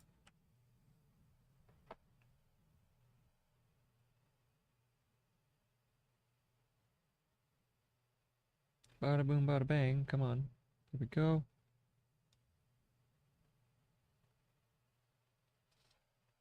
This is a good new paragraph. Drop a paragraph marker like they drop a like. Here we go.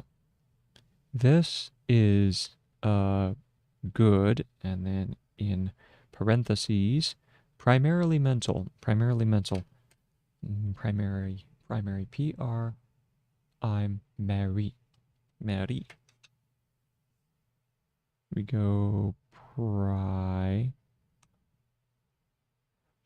maybe this is just prime.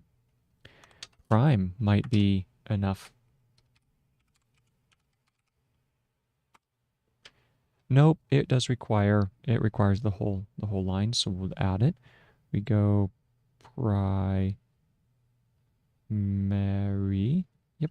Primarily mental. So here's an example where we can do the double L on the end to get primarily. We go primarily mental. Ooh, and we're going to run out of room. Just put it underneath. Mental. There we go. Boom. Yeah. Nice. Primarily. I don't like that. Mental. And close parenthesis. Technique to deal with confirmation bias. Technique to deal with confirmation bias. We are looking for ways to implement insight into our psychological limitations. But we are looking for ways to implement, so this is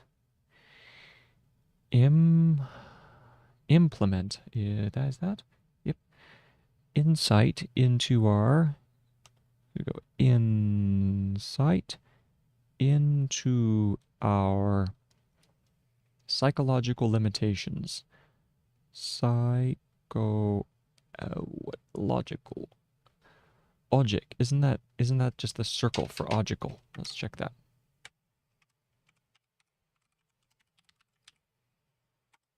Nope, nope, nope. It's a K. K vowel. Value. Okay, so let's go and put that under.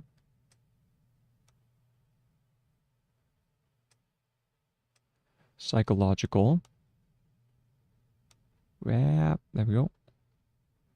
Psychological limitations. Limitations. That one is limitations.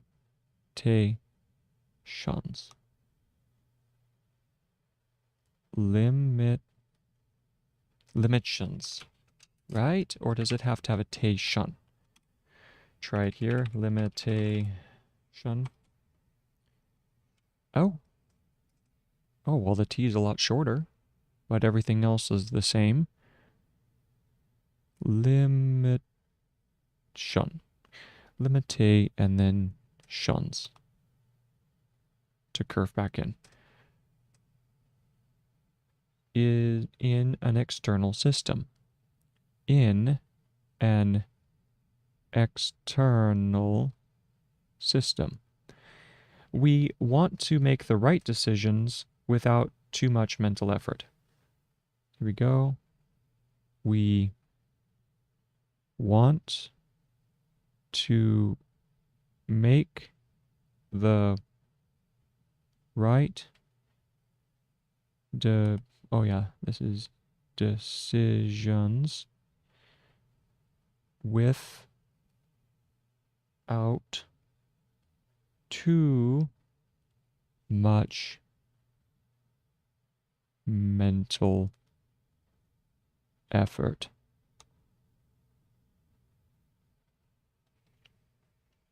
Ah, very much like Odysseus. Hey, boy, this is telling. After all, the Odysseus film just came out here recently. Not a very good film in my opinion, or I should say it was a beautiful film, but they really didn't get the Odyssey. One day I would like to do a more in-depth analysis of it. So we have very much like Odysseus. Odysseus. So this one would be O, D, O, D, dis, os. Disos. Odysseus. Odysseus. There we go. Pretty easy. Who made it impossible for himself, very much like Odysseus, comma, who made it impossible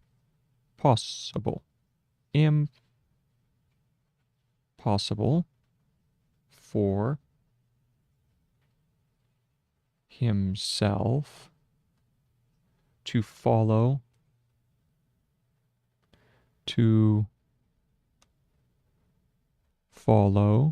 the lure.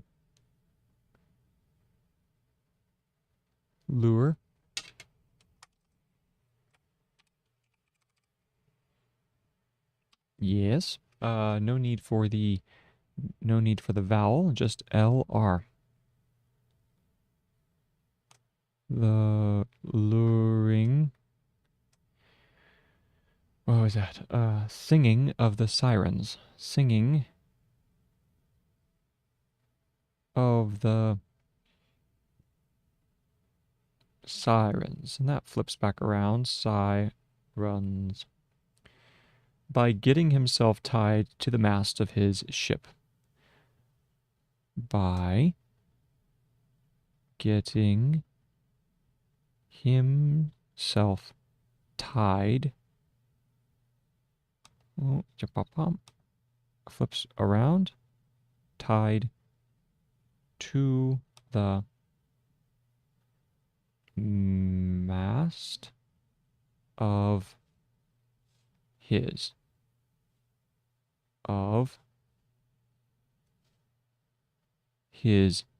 ship. There we go. With a good system, the mere necessities of the workflow, with a good system, the mere necessities, the mere necessities of the workflow. Nope, that's ugly. Workflow.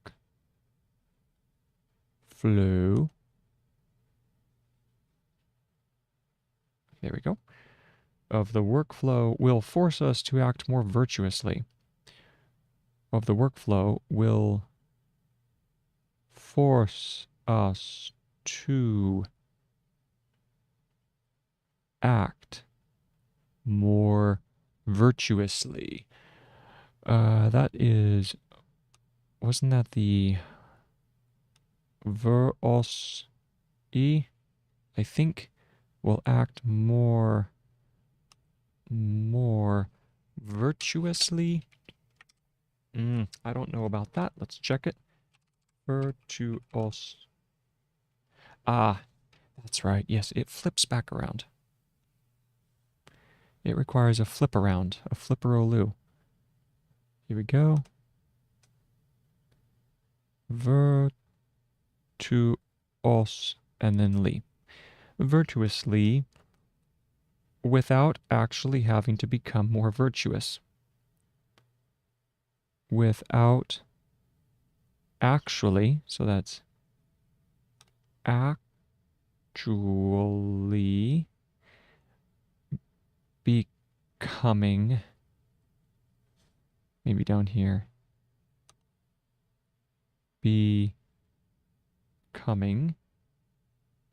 more virtuous. More. And now I know the word virtuous again. Woo! Virtuous. Confirmation bias is tackled here in 2 steps. Confirmation bias is tackled, and let's do tackled here, is gross. Here we go. Tackled here in 2 steps. Colon. First, by turning the whole writing process, so we go first, comma, by turning the whole writing process into, no, on its head, the whole writing process on its head. Process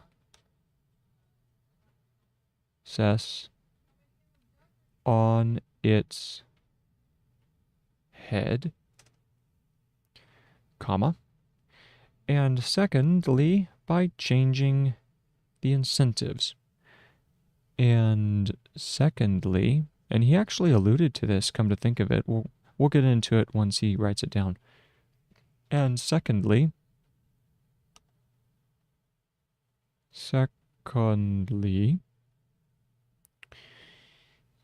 comma, right? Comma, yes. By changing the incentives. The incentive, and that one would be in.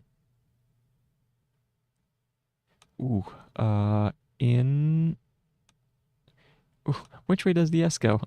This always gets me. Incentives. Let's see if that's it.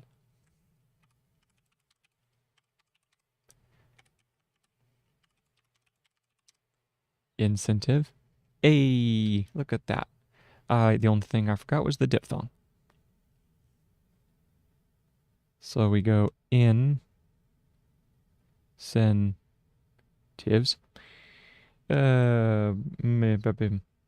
By changing the incentives from finding confirming facts, from finding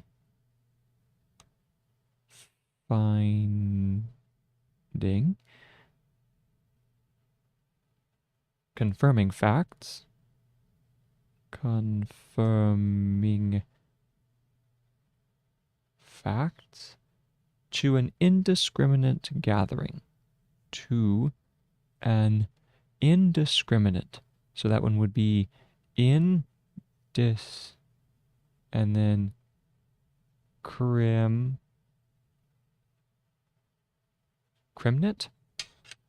Indiscriminate, maybe?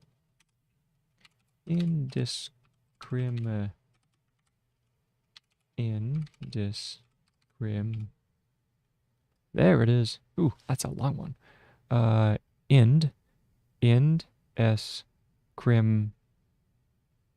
Crimate.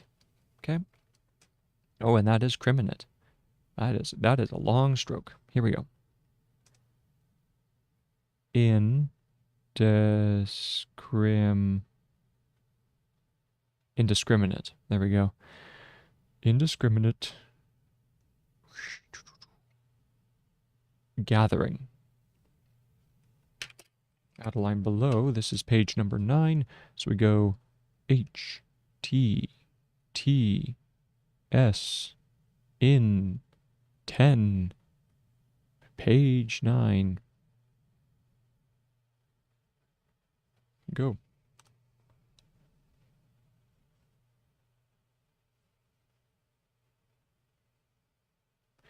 Indiscriminate gathering. So that wouldn't be gathering. Let's confirm. Yep. Gathering of any relevant information, of any relevant information, regardless of what argument it will support. And then regardless is regard. So regardless of what argument it will support. What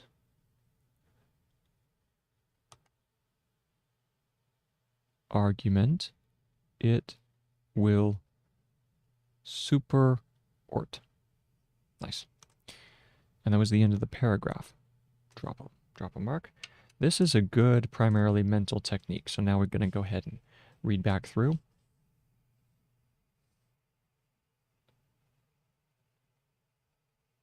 Yeah, I love his thought process here, because this really does shows the problems with confirmation bias, and once again, how the slip box is able to deal with this problem.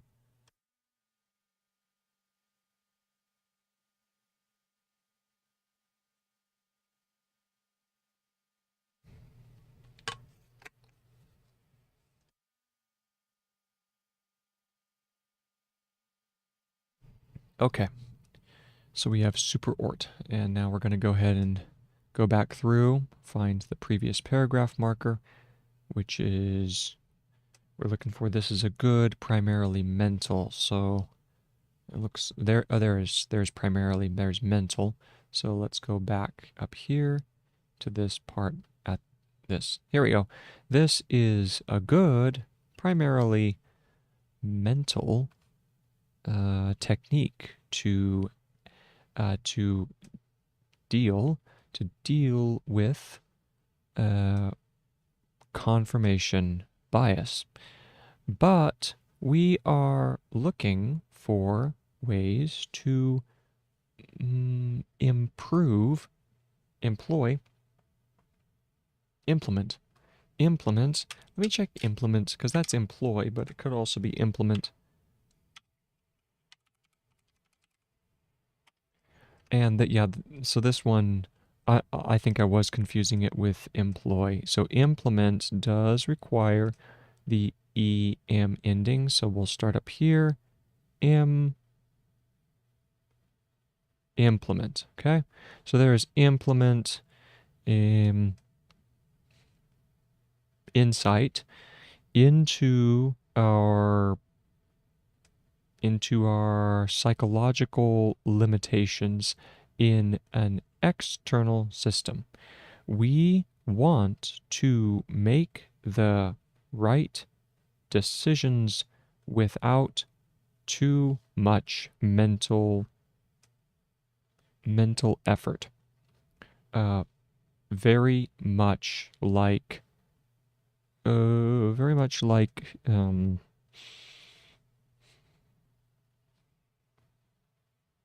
Odysseus. Oh yeah. I can't even say his own name. Odysseus, who made it impossible for himself to follow the um, luring singing of the sirens, but by getting himself tied to the mast of his ship. With a good system, the mere necessity of the L LFP of the mere necessity of the workflow of the workflow. Yes, workflow. That needs to be more of a curve in the K. Oi, because that looks like lufo. So we need to fix that. We go work flow. There we go. Of the workflow will force us to act more virtuously without actually becoming more virtuous. Confirmation bias is tack is tackled. Yes, tackled. All right, I need to check tackled. that looks weird.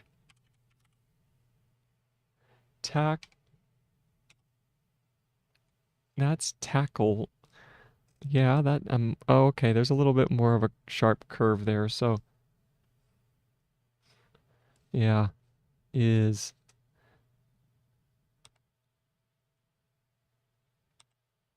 there's tackled.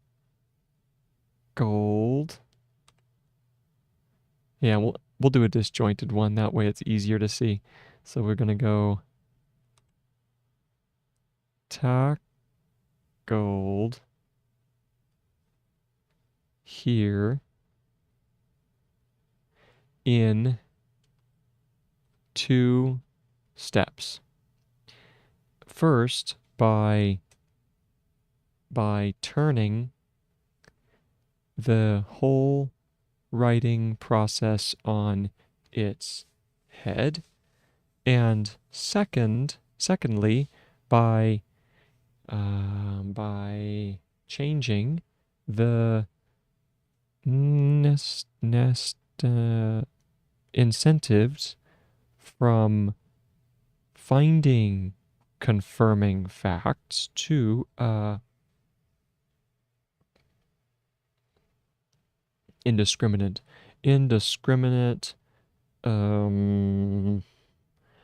gathering of any relevant information, regardless of what argument it will support. Whee! Yay! Yay! All right. Oh, yeah. 37 minutes left to go. Who's ready for lunch? Oy.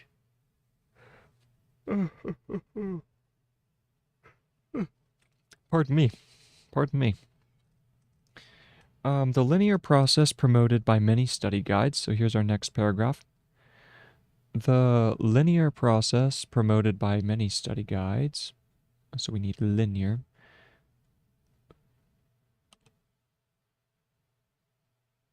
Linear process promoted promoted,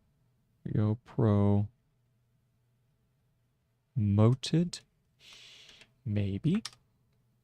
I don't know if that doesn't quite look right. Let's grab it.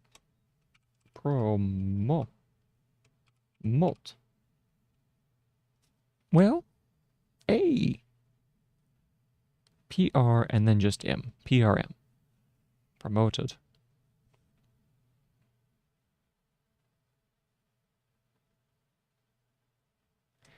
Promoted by many study guides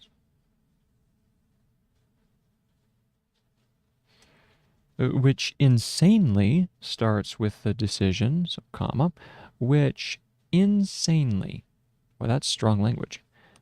Insanely.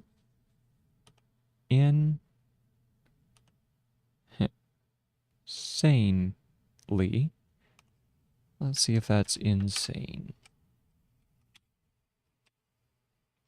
Insane.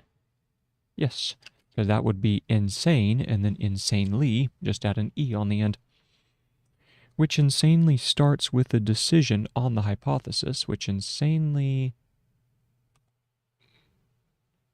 starts with the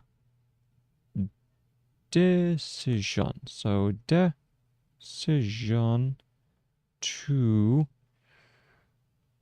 which insanely starts with the decision on the hypothesis, on the, and we did hypothesis, it's hypothesis.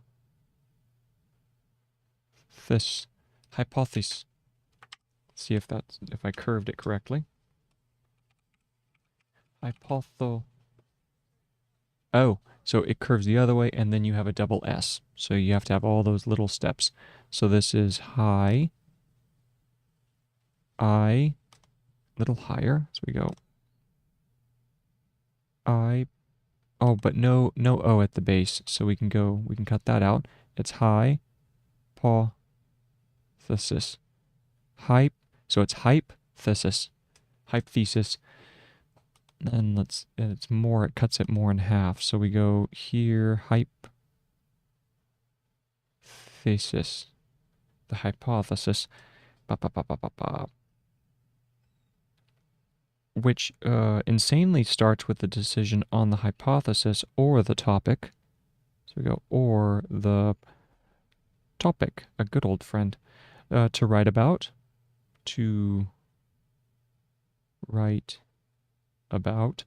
comma, is a surefire way, is a fire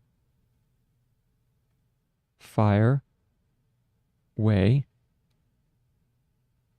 to let confirmation bias run rampant. That's true. To let confirmation bias run rampant. Rampant is going to be R. Rampant. Oh yeah, we get to do PNT. So we go rampant.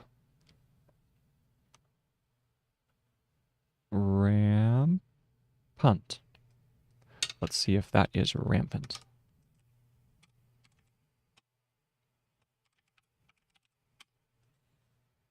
Correctamundo.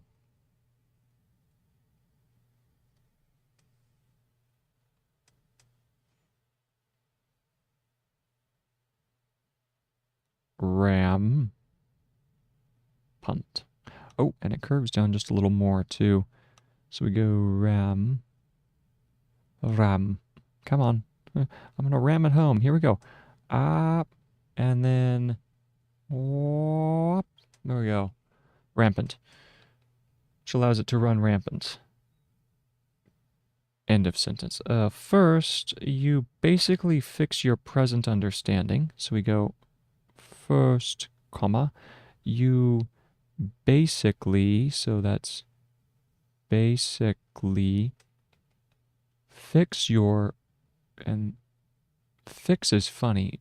Isn't it the one that goes like it curves back on itself just a little bit? You fix. Yes, good. Basically, first you basically fix your present understanding. You fix your present is PR pres. Is that present? It's just PR, okay?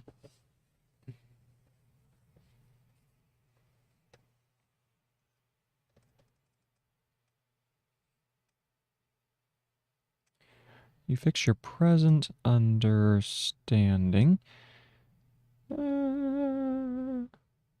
You basically fix your present understanding as the outcome, as the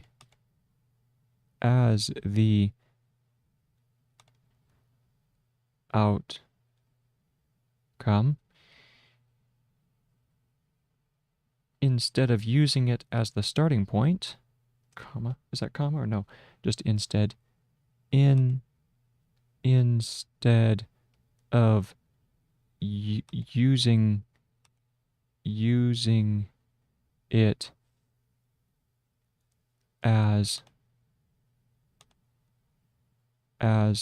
your as the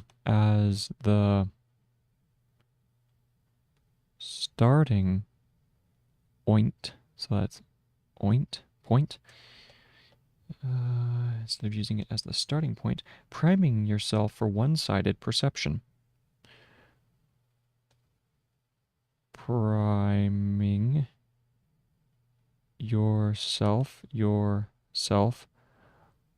for one-sided perception and perception.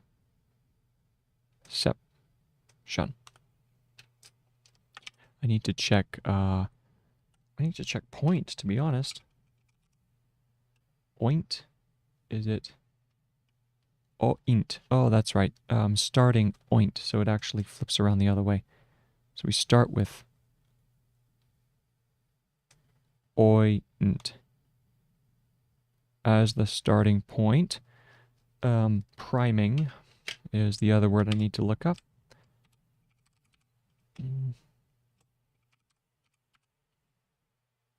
There's priming. Then that's primeval. So I don't see any reason why we couldn't go ahead and turn it into a diphthong. I don't see prime in there. So I need to go ahead and add that.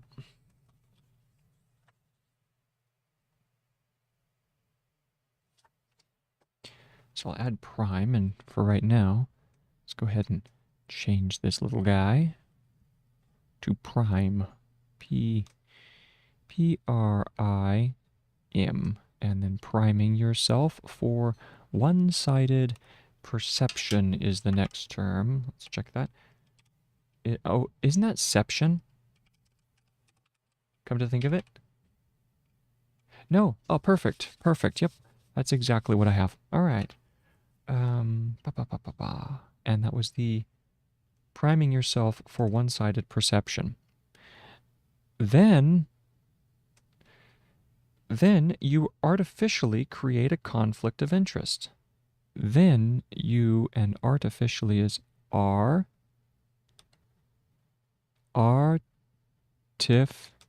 Oh, this is a case for tiff. Artificially. Ishi? Artifici. Maybe it's that. Ooh, that would be so much fun. Artifice. Artificial. It's a variant of it for sure. Artificiality. Artificially. Yeah. So you can't treat it as a true TIFF, I think, because you have to do art if. So we go art if ish ali.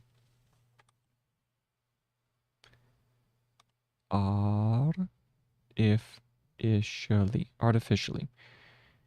Then you artificially create a conflict of interest. Create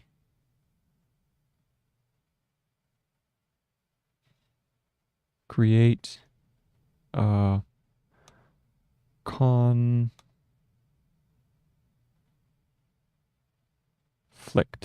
A conflict. I don't think it needs a T at the end. Let's check that. Conflict. Grab the value. Conflict. And just the L. Just the L. No need for anything beyond that. Erase that value. Start here. Conflict of interest. Interest. Between getting things done. Between getting things done. Finding support for your preconceived argument. Finding support for your preconceived plan. Preconceived. That would be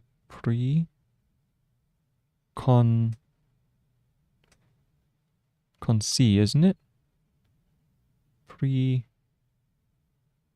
Conceive.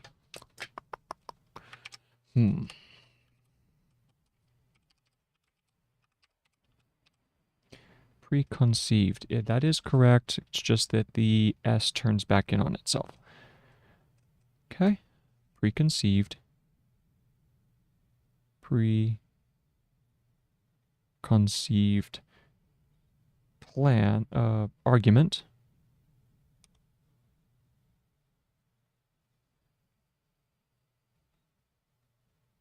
And generating insight. So it's creating a conflict of interest between getting things done and generating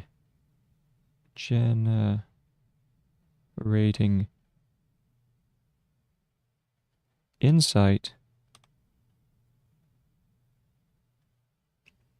and generating insight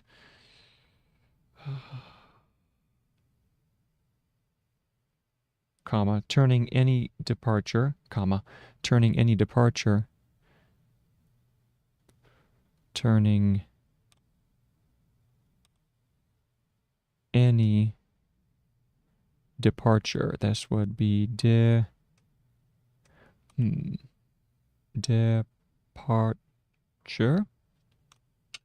I assume. Let's go check that.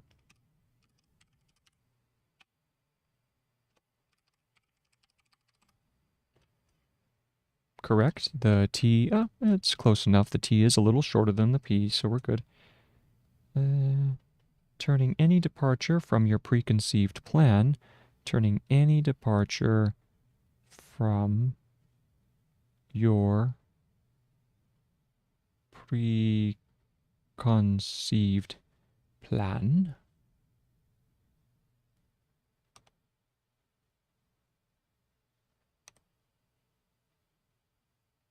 into a mutiny against the success of your own project. Oh man, into mutiny. So that's mutiny. Mutiny against the success against the, and then success, that's this value, success of your, against the success of your own project. I need to check, what is that, success and also mutiny. Check mutiny. Mutiny, correct, and then success. Yes, that's it, success as well.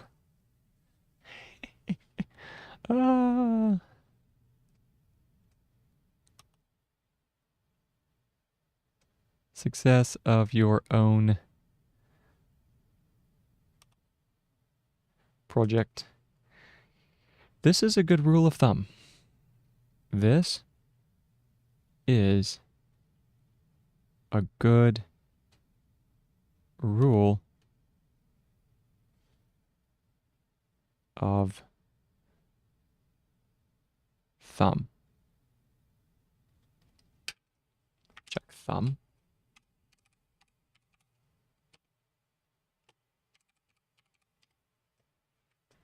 No need to come up as high, it's just THM. THM. There we go.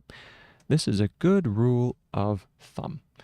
If insight becomes a threat, oh, this is so funny. This is a good rule of thumb. If insight becomes a threat to your academic or writing success, you are doing it wrong. Oh, that is great. If insight becomes... oh, some of these quotes, I tell you, I haven't looked into any of Sonke's work, but a quote like that is almost worthy of putting on a mug. Oh, that's so good. If insight becomes a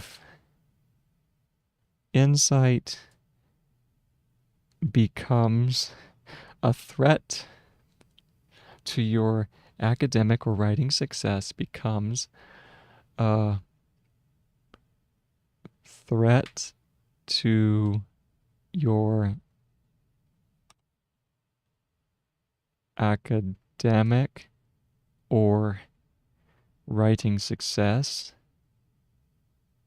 or writing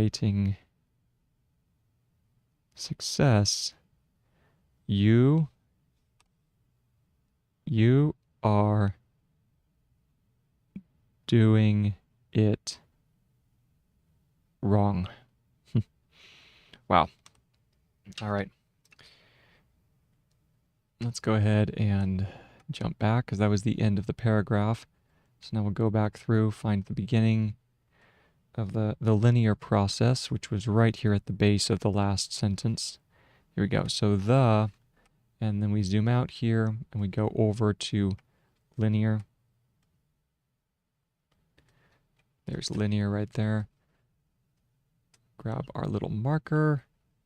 The linear process, promoted by many study guides, which insanely starts with the decision on the hypothesis. On the hypothesis or the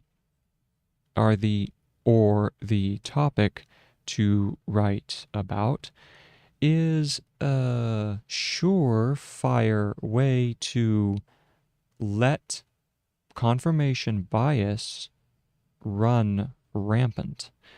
First, you basically fix a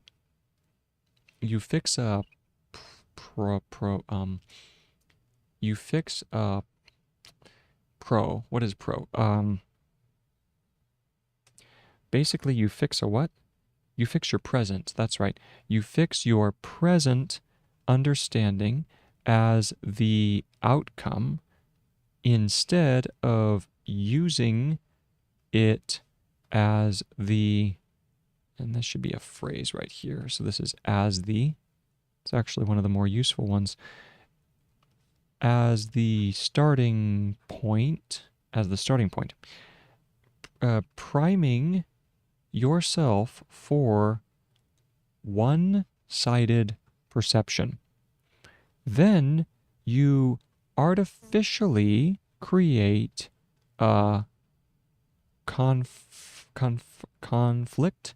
of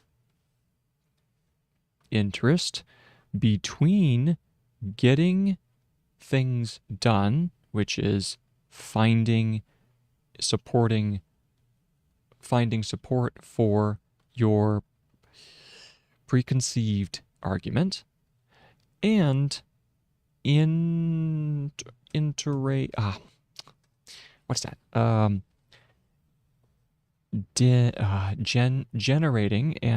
generating insight in turning any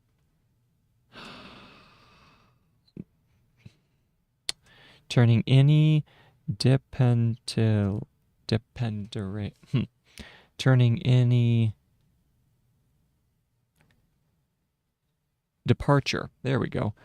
Turning any departure from your preconceived plan into a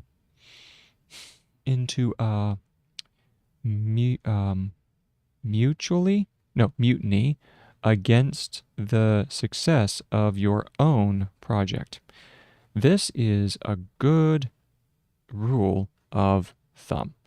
If insight becomes a threat to your academic or writing success, you are doing it wrong. Amen to that, Sonke. Amen to that. Wow. I actually remember I did that once with one of the papers that I was writing in English. I had started on I had a theory or a hypothesis, and I started working on it, and I realized at a certain point that the argument just was not working. And so I actually went to my professor and I said, hey, I need to change topics. I need to find something else. And the look he gave me was so funny because it was like the look of terror. Like, we're getting close to the end of the semester and you don't want to be wasting your time. And I knew that I had to find something else. So I did, got an A on the paper, of course, and found all the sources that I needed. But yeah, I've had to do that a couple times where I start out with a hypothesis, start writing, and don't like what I find, and so I have to switch gears. It's pretty funny. All right, so moving on. Developing arguments and ideas bottom up. Here we go. Developing arguments and ideas. Arguments and ideas bottom up. Oh, so is there a difference between bottom and between? Yes, so bottom has a little dip at the base, at the bottom, no pun intended. So we go at the bottom. Developing arguments and ideas bottom up instead of top down, instead of top down, might need to put this on a new line, top down, is the first and most important step. Is the first and the most important step to opening ourselves up for insight. To opening ourselves up for open has the top portion, right? Let me check that. Yeah, it curves up. Open, not open.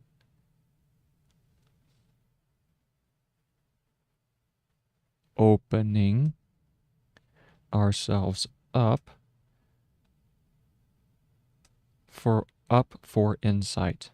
Up for opening ourselves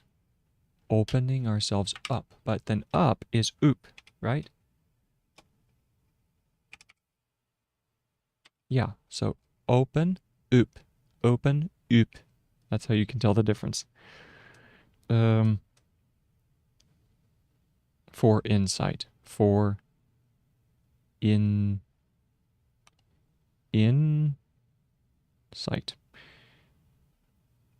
Period.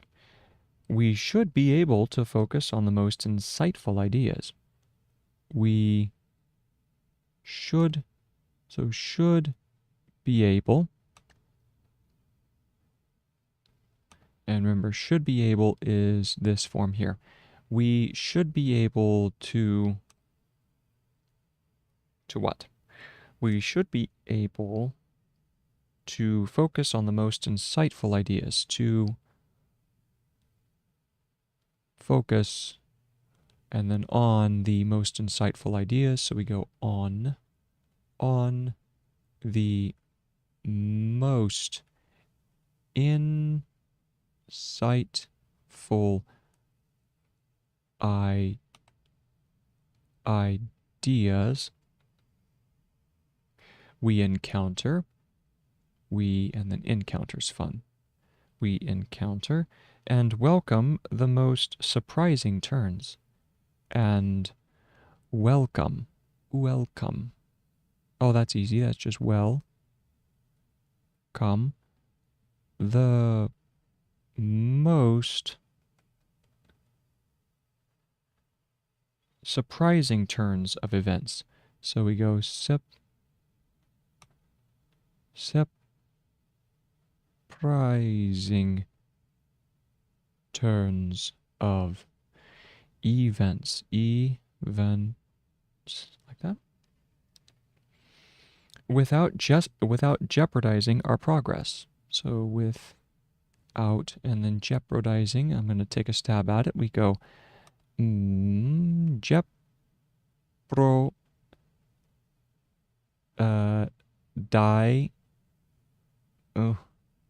Dizing.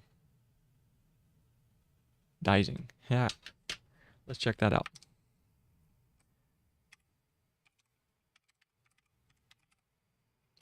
Jeopardize. Wait, it's not even in there? Oh, J-O-Pro. That's right, it's J-O-Pro. Jeopardy, jeopardize. So it's Jepro and then dies. Okay, so it stays low.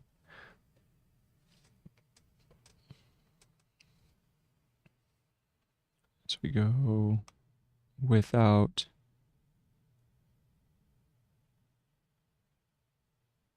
jeopardizing our progress. Our progress.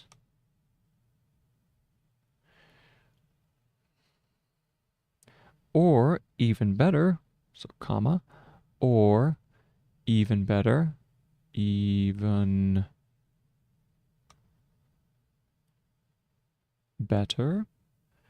because it brings our project forward. Because it brings our project forward. Okay. We postpone the decision on what to write about. We postpone, I think it's P-O-S-P-O. Let's check.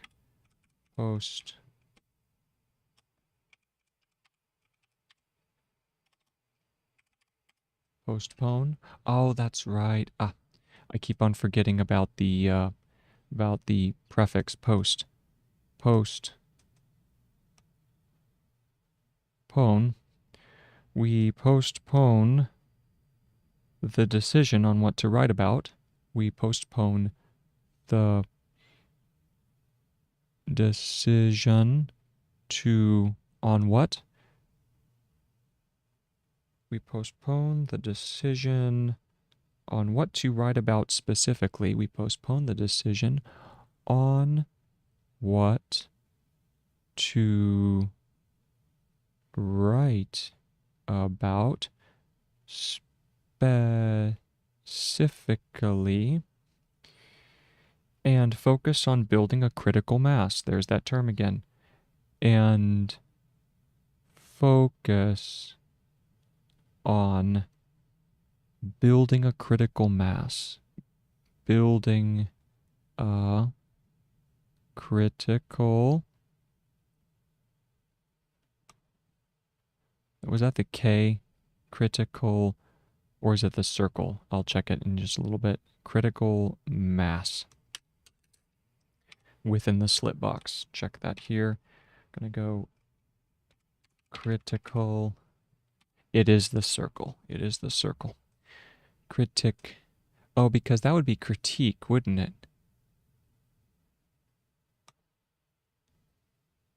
Critical. Okay, so there's critical mass within the slip box.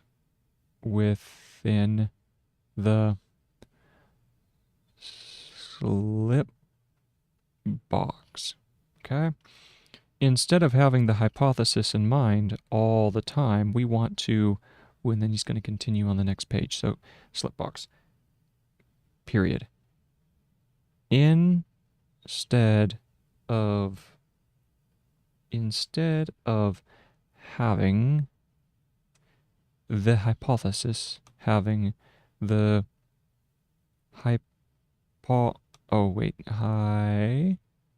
hypothesis, there we go, in mind all the time, in mind all the time, comma, we want to,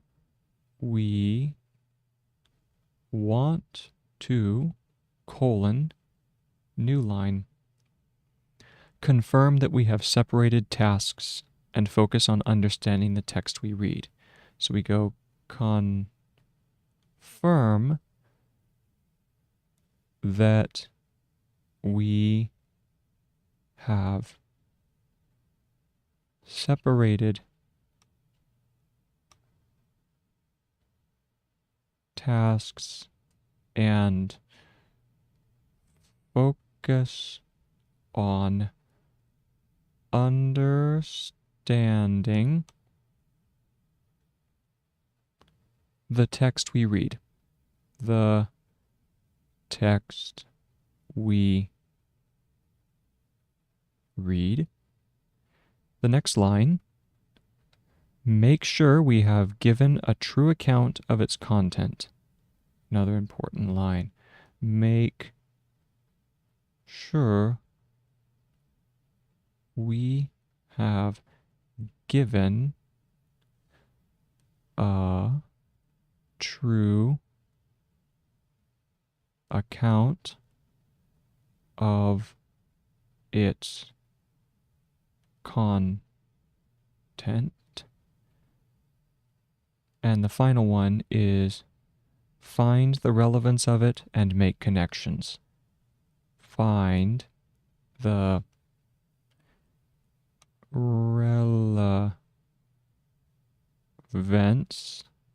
of it and move this down and make connections like so. Okay, and that marks those. So those are the 3 points. And then here's the final sentence. And with that, I'm actually getting close to the end of my first session here. So that's beautiful. Only then do we take a step back to look at what developed, to look at what developed, then make a decision, then make a decision on what conclusions, on what conclusions,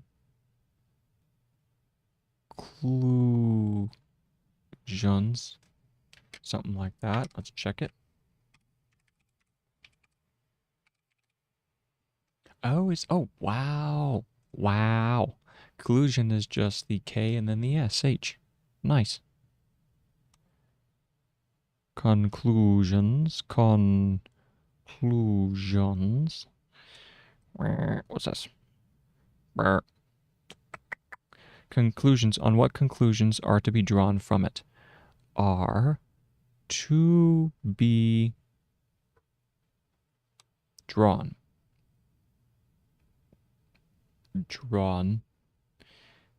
from it. All right, so now we can read back over that section. That was developing arguments is what we're looking for, and then with that we'll be done. I'll take a little break and then be back for my next session after this. So let's go ahead and start here with developing. Here we go. Proceed. Developing arguments and ideas bottom up instead of top down is the first and the most important step to opening resource? Opening ourselves, that's right, opening ourselves up for insight. We should be able to focus on the most insightful ideas we encounter and welcome the most surprising turns of events. Surprising turns of events, right? Yes, surprising turns of events without jeopardizing our progress. Or even better, because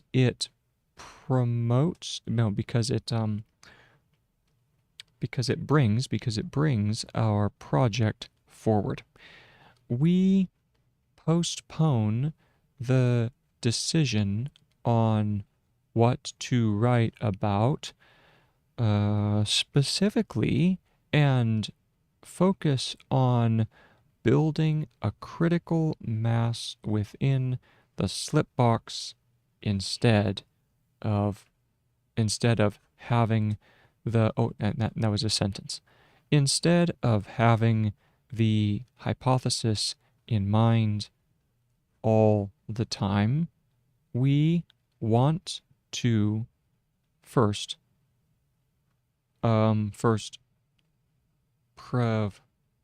confirm that we have separate tasks and focus on understanding the text we read. Second is to make sure we have what? To make sure we have given a true account of its content. And third, we need to find the relevance of it and make connections. And then here's the next line. Only then do we take a step back to look at what development, at what developed, then make a decision on what connections are to be drawn from it, which is the hypothesis. All right. Very good advice as always, Sonke. I will be back shortly to do some more, right in probably about 40 minutes or so. All right, you take care. Thank you very much, and I will see y'all later. Bye-bye.